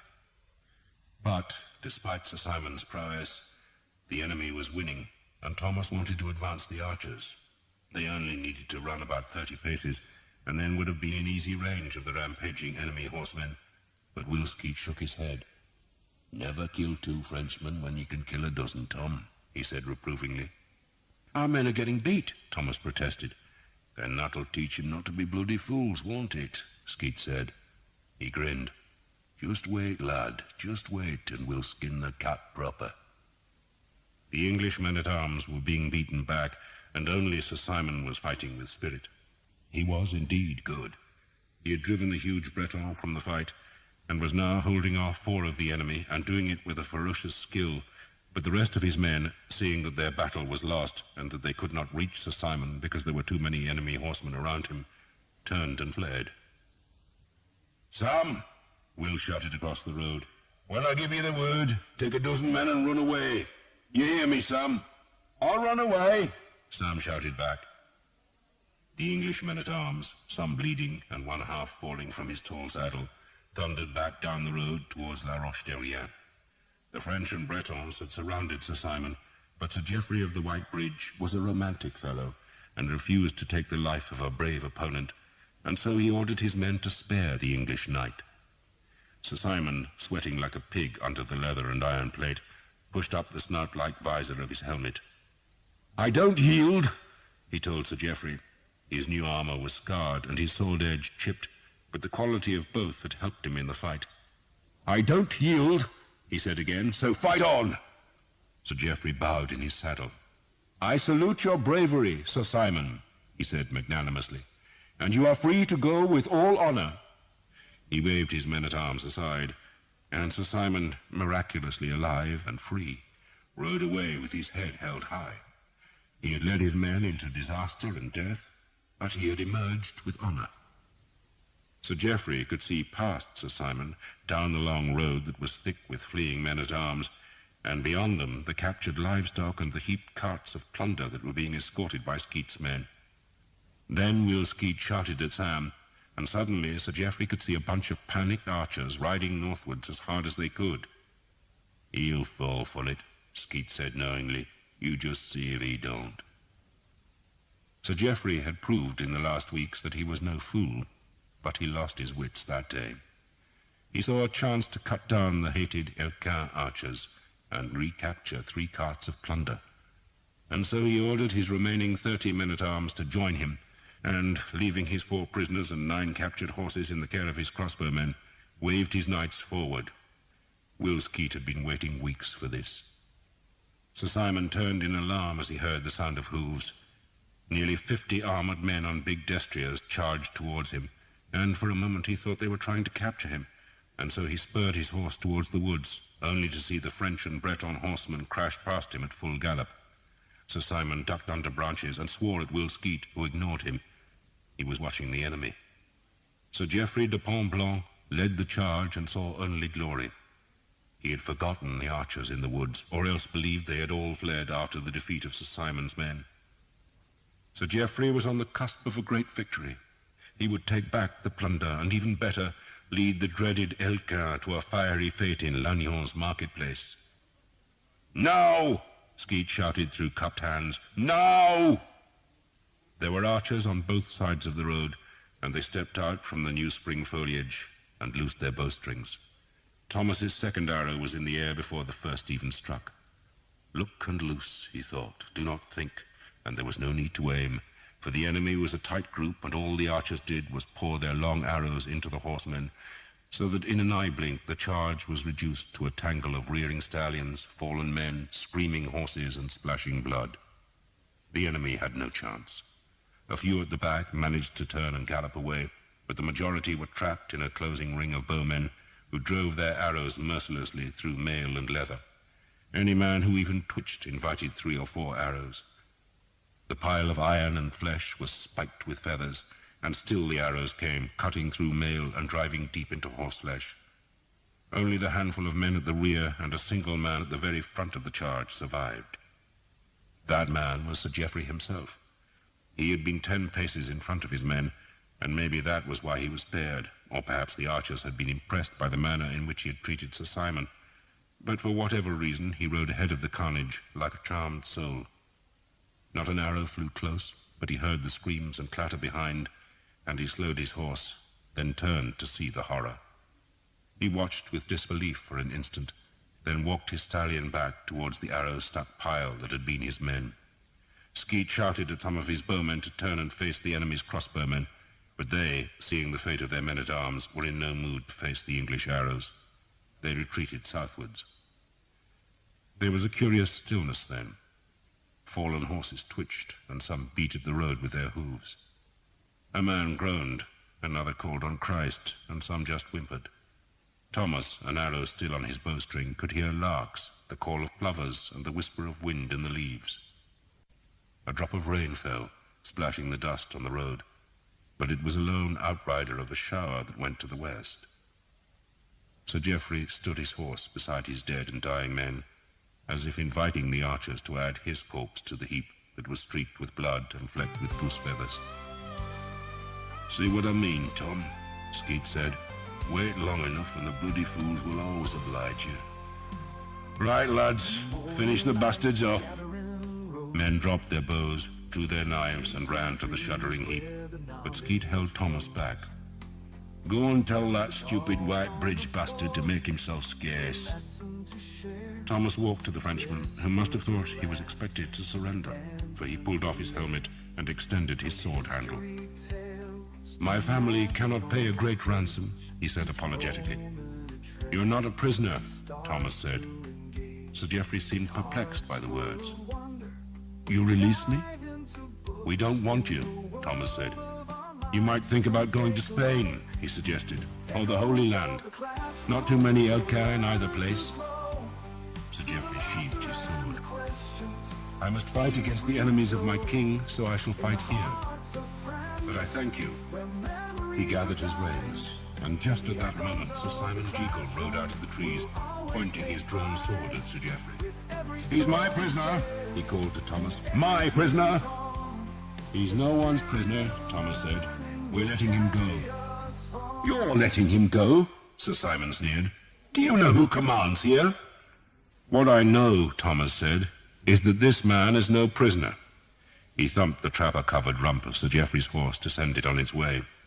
"Spain or the Holy Land?" he called after Sir Geoffrey. Sir Simon turned his horse to follow Sir Geoffrey, then saw that Will Skeet was ready to intervene and stop any such pursuit. So he turned back to Thomas. "You had no right to release him. No right." "He released you," Thomas said. "Then he was a fool, and because he is a fool, I must be." Sir Simon was quivering with anger. Sir Geoffrey might have declared himself a poor man, hardly able to raise a ransom, but his horse alone was worth at least £50, and Skeet and Thomas had just sent that money trotting southwards. Sir Simon watched him go, then lowered the sword blade so that it threatened Thomas's throat. "From the moment I first saw you," he said, "you have been insolent. I am the highest-born man on this field, and it is I who decides the fate of prisoners. You understand that?" "He yielded to me," Thomas said, "not to you, so it don't matter what bed you were born in." "You're a pup," Sir Simon spat. "Skeet, I want recompense for that prisoner, you hear me?" Skeet ignored Sir Simon, but Thomas did not have enough sense to do the same. "Jesus," he said in disgust, "that man spared you, and you'd not return the favour? You're not a bloody knight, you're just a bully. Go and boil your arse." The sword rose, and so did Thomas's bow. Sir Simon looked at the glittering arrow point, its edges feathered white through sharpening, and he had just enough wit not to strike with his sword. He sheathed it instead, slamming the blade into the scabbard, then wheeled his destrier and spurred away, which left Skeet's men to sort out the enemy's dead. There were 18 of them, and another 23 grievously wounded.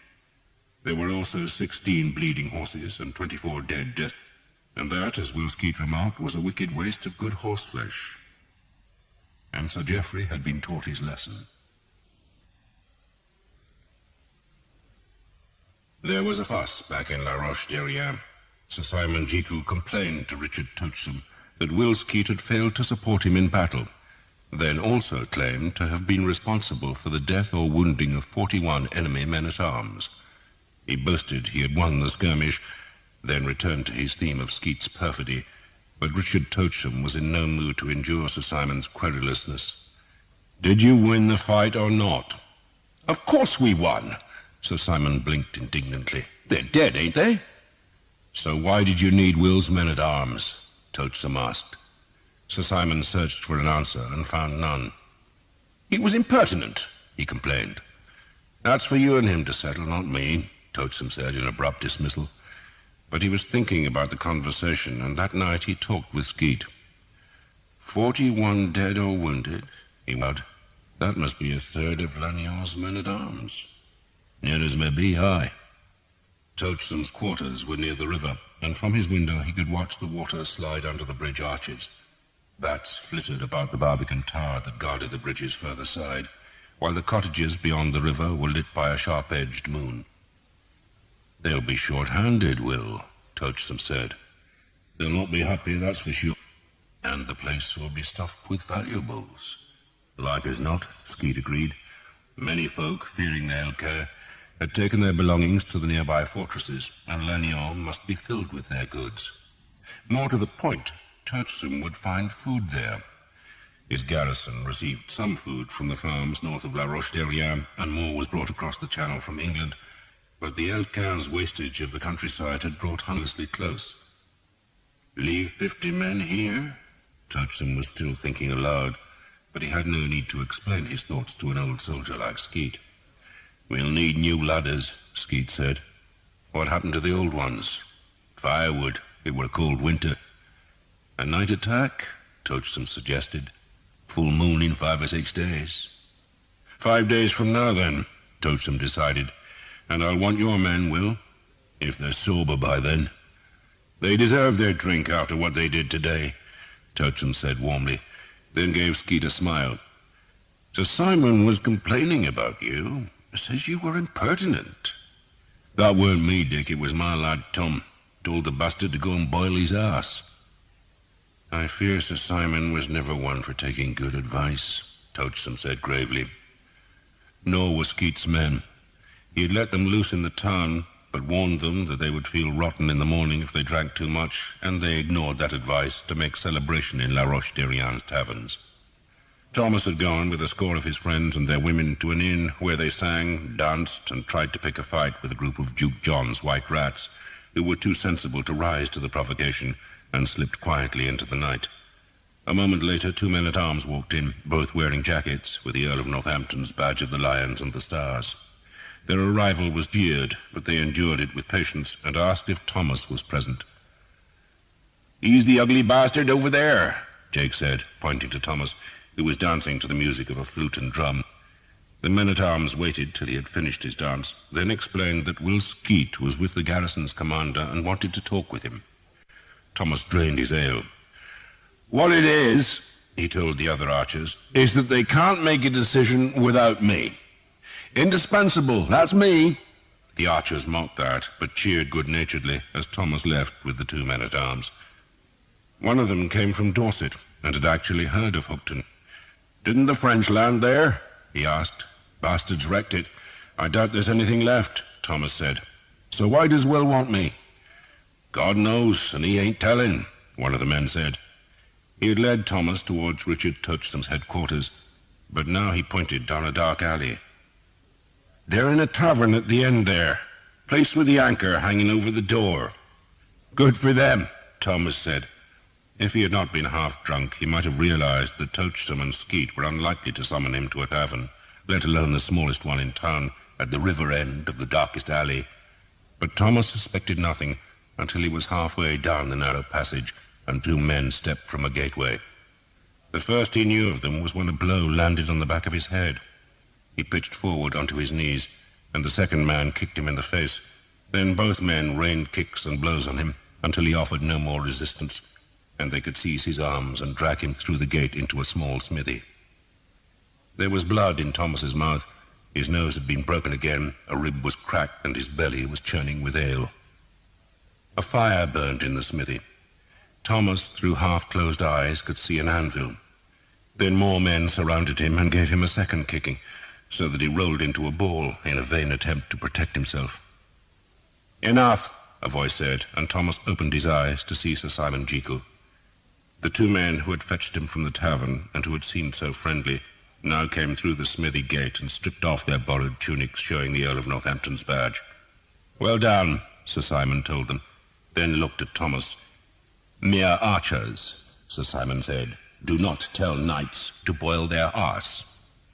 A tall man, a huge brute with lank yellow hair and blackened teeth, was standing beside Thomas, wanting to kick him if he offered an insolent reply, so Thomas held his tongue.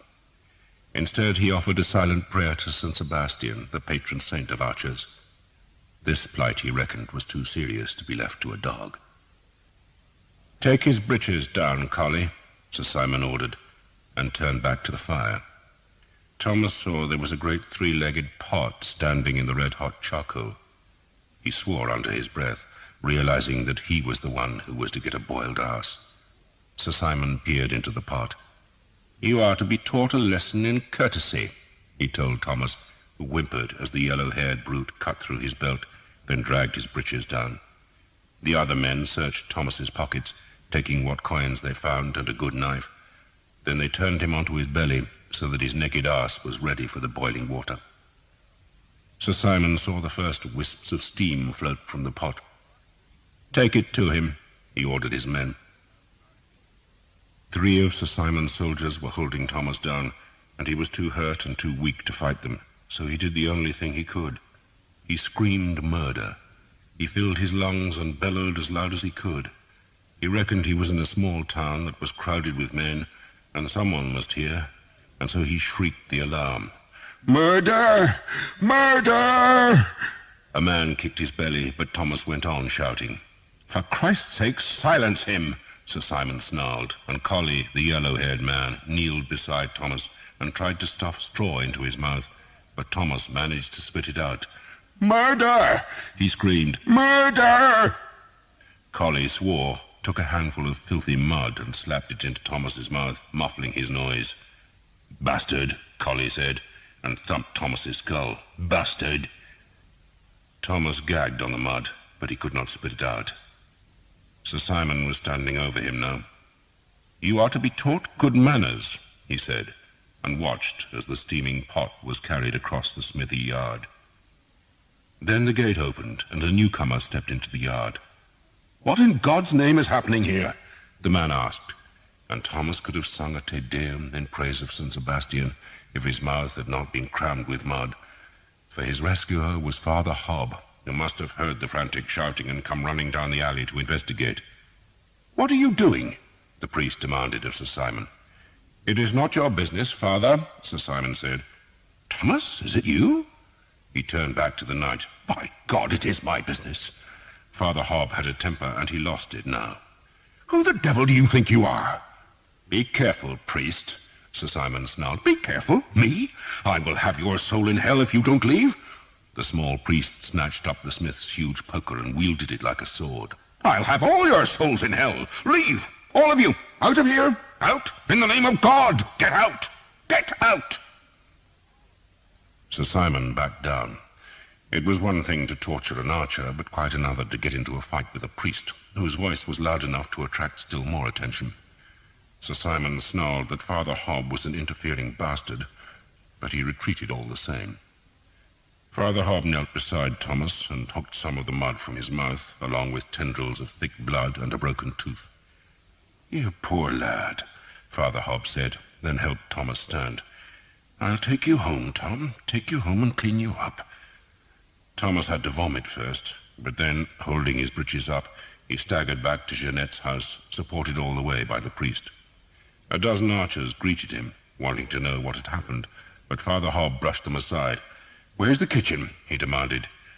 "She won't let us in there," Thomas said, his voice indistinct because of his swollen mouth and bleeding gums. "Where is it?" Father Hobb insisted. One of the archers nodded at the door, and the priest just pushed it open and half-carried Thomas inside. He sat him on a chair and pulled the rush lights to the table's edge so he could see Thomas's face. "Dear God," he said, "what have they done to you?" He patted Thomas's hand, then went to find water. Jeanette came into the kitchen, full of fury. "You are not supposed to be here. You will get out." Then she saw Thomas's face, and her voice trailed away. If someone had told her that she would see a badly beaten English archer, she would have been cheered. But to her surprise, she felt a pang of sympathy. "What happened?" "Sir Simon Jekyll did this," Thomas managed to say. "Sir Simon? He's an evil man." Father Hobb had heard the name and came from the scullery with a big bowl of water. "He's an evil thing, evil." He spoke in English. "You have some cloths?" he asked Jeanette. "She doesn't speak English," Thomas said. Blood was trickling down his face. "Sir Simon attacked you?" Jeanette asked. "Why?" "Because I told him to boil his arse," Thomas said, and was rewarded with a smile. "Good," Jeanette said. She did not invite Thomas to stay in the kitchen, but nor did she order him to leave. Instead, she stood and watched as the priest washed his face, then took off Thomas's shirt to bind up the cracked rib. "Tell her she could help me," Father Hobb said. "She's too proud to help," Thomas said. "It's a sinful, sad world," Father Hobb declared, then knelt down. "Hold still, Tom," he said, "for this will hurt like the very devil." He took hold of the broken nose, and there was the sound of cartilage scraping before Thomas shouted in pain. Father Hobb put a cold, wet cloth over his nose. "Hold that there, Tom, and the pain will go. Well, it won't really, but you'll get used to it." He sat on an empty salt barrel, shaking his head. "Sweet Jesus, Tom, what are we going to do with you?" "You've done it," Thomas said, "and I'm grateful. A day or two and I'll be leaping about like a spring lamb." "You've been doing that for too long, Tom," Father Hobb said earnestly. Jeanette, not understanding a word, just watched the two men. "God gave you a good head," the priest went on, "but you waste your wits, Tom. You do waste them." "You want me to be a priest?" Father Hobb smiled. "I doubt you'd be much credit to the church, Tom. You'd like us not end up as an archbishop because you're clever and devious enough, but I think you'd be happier as a soldier. But you have debts to God, Tom. Remember that promise you made to your father? You made it in a church, and it would be good for your soul to keep that promise, Tom."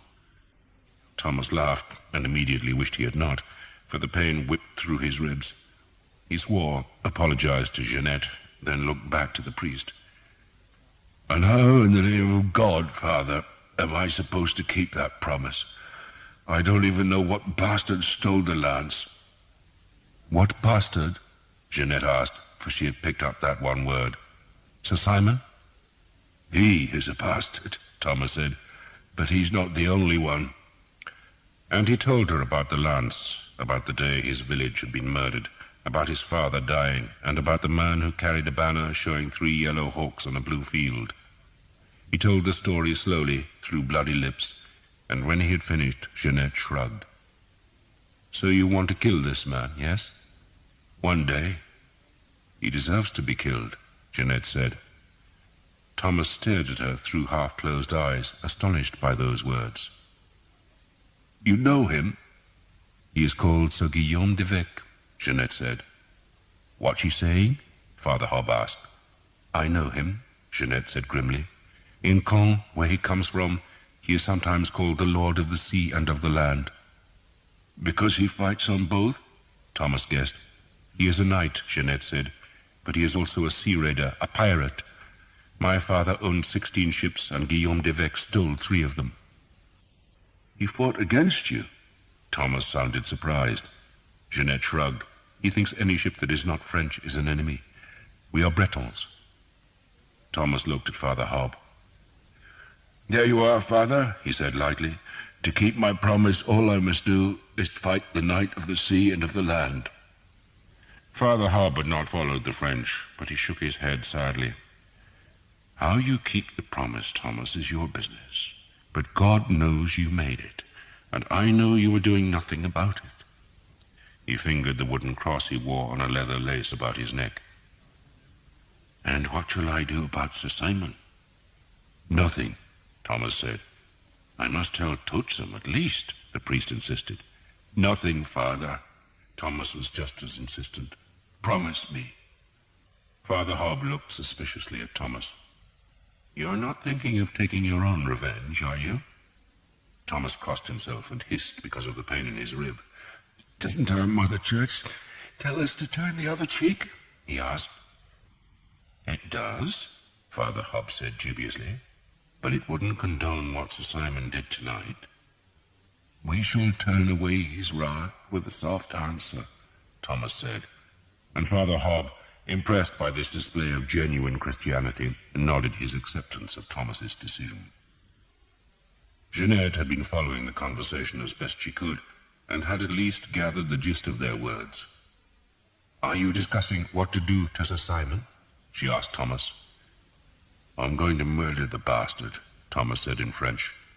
She offered him a sour grimace. That is a very clever idea, Englishman. So you will be a murderer, and they will hang you? Then, thanks be to God, there will be 2 dead Englishmen. What's she saying, Thomas? Father Hobb asked. She's agreeing that I ought to forgive my enemies, Father. Good woman, Father Hobb said.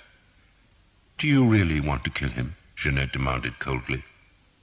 Thomas shuddered with the pain, but he was not so hurt that he could not appreciate Jeanette's closeness.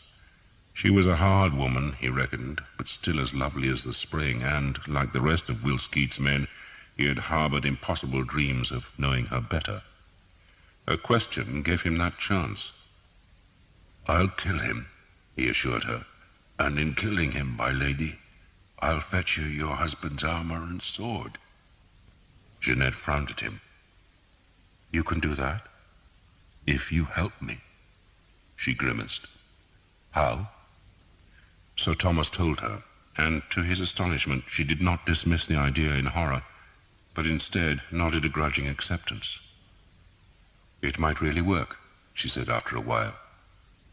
It really might work. Which meant that Sir Simon had united his enemies, and Thomas had found himself an ally. Jeanette's life was encompassed by enemies. She had her son, but everyone else she loved was dead, and those who were left she hated.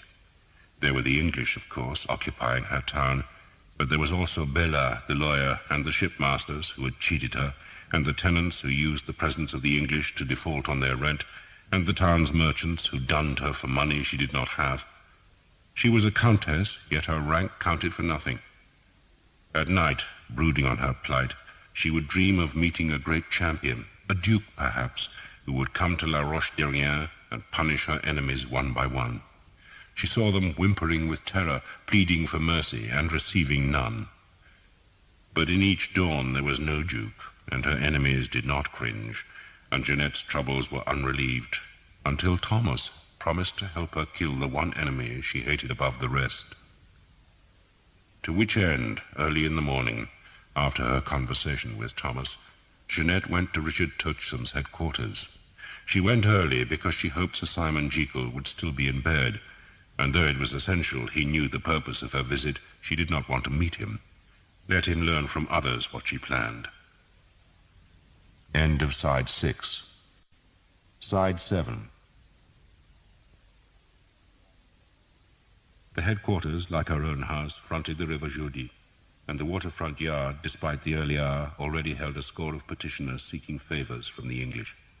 Jeanette was told to wait with the other petitioners. "I am the Countess of Armorica," she told the clerk. "You must wait like the rest," the clerk answered in poor French, then cut another notch in a tally stick on which he was counting arrow sheaves that were being unloaded from a lighter that had come upriver from the deep-water harbour at Tréguier. A second lighter held barrels of red herrings, and the stench of the fish made Jeanette shudder. English food. They did not even gut the herrings before smoking them, and the red fish came from the barrels covered in yellow-green mould, yet the archers ate them with relish. She tried to escape the reeking fish by crossing the yard to where a dozen local men trimmed great lengths of timber propped on sawhorses. One of the carpenters was a man who had sometimes worked for Jeanette's father, though he was usually too drunk to hold a job for more than a few days. He was barefoot, ragged, hump-backed, and hare-lipped, though when he was sober he was as good a labourer as any in the town. "Jacques," Jeanette called, "what are you doing?" She spoke in Breton. Jacques tugged his forelock and bobbed down. "You're looking well, my lady." Only a few folk could understand his speech, for his split lip mangled the sounds.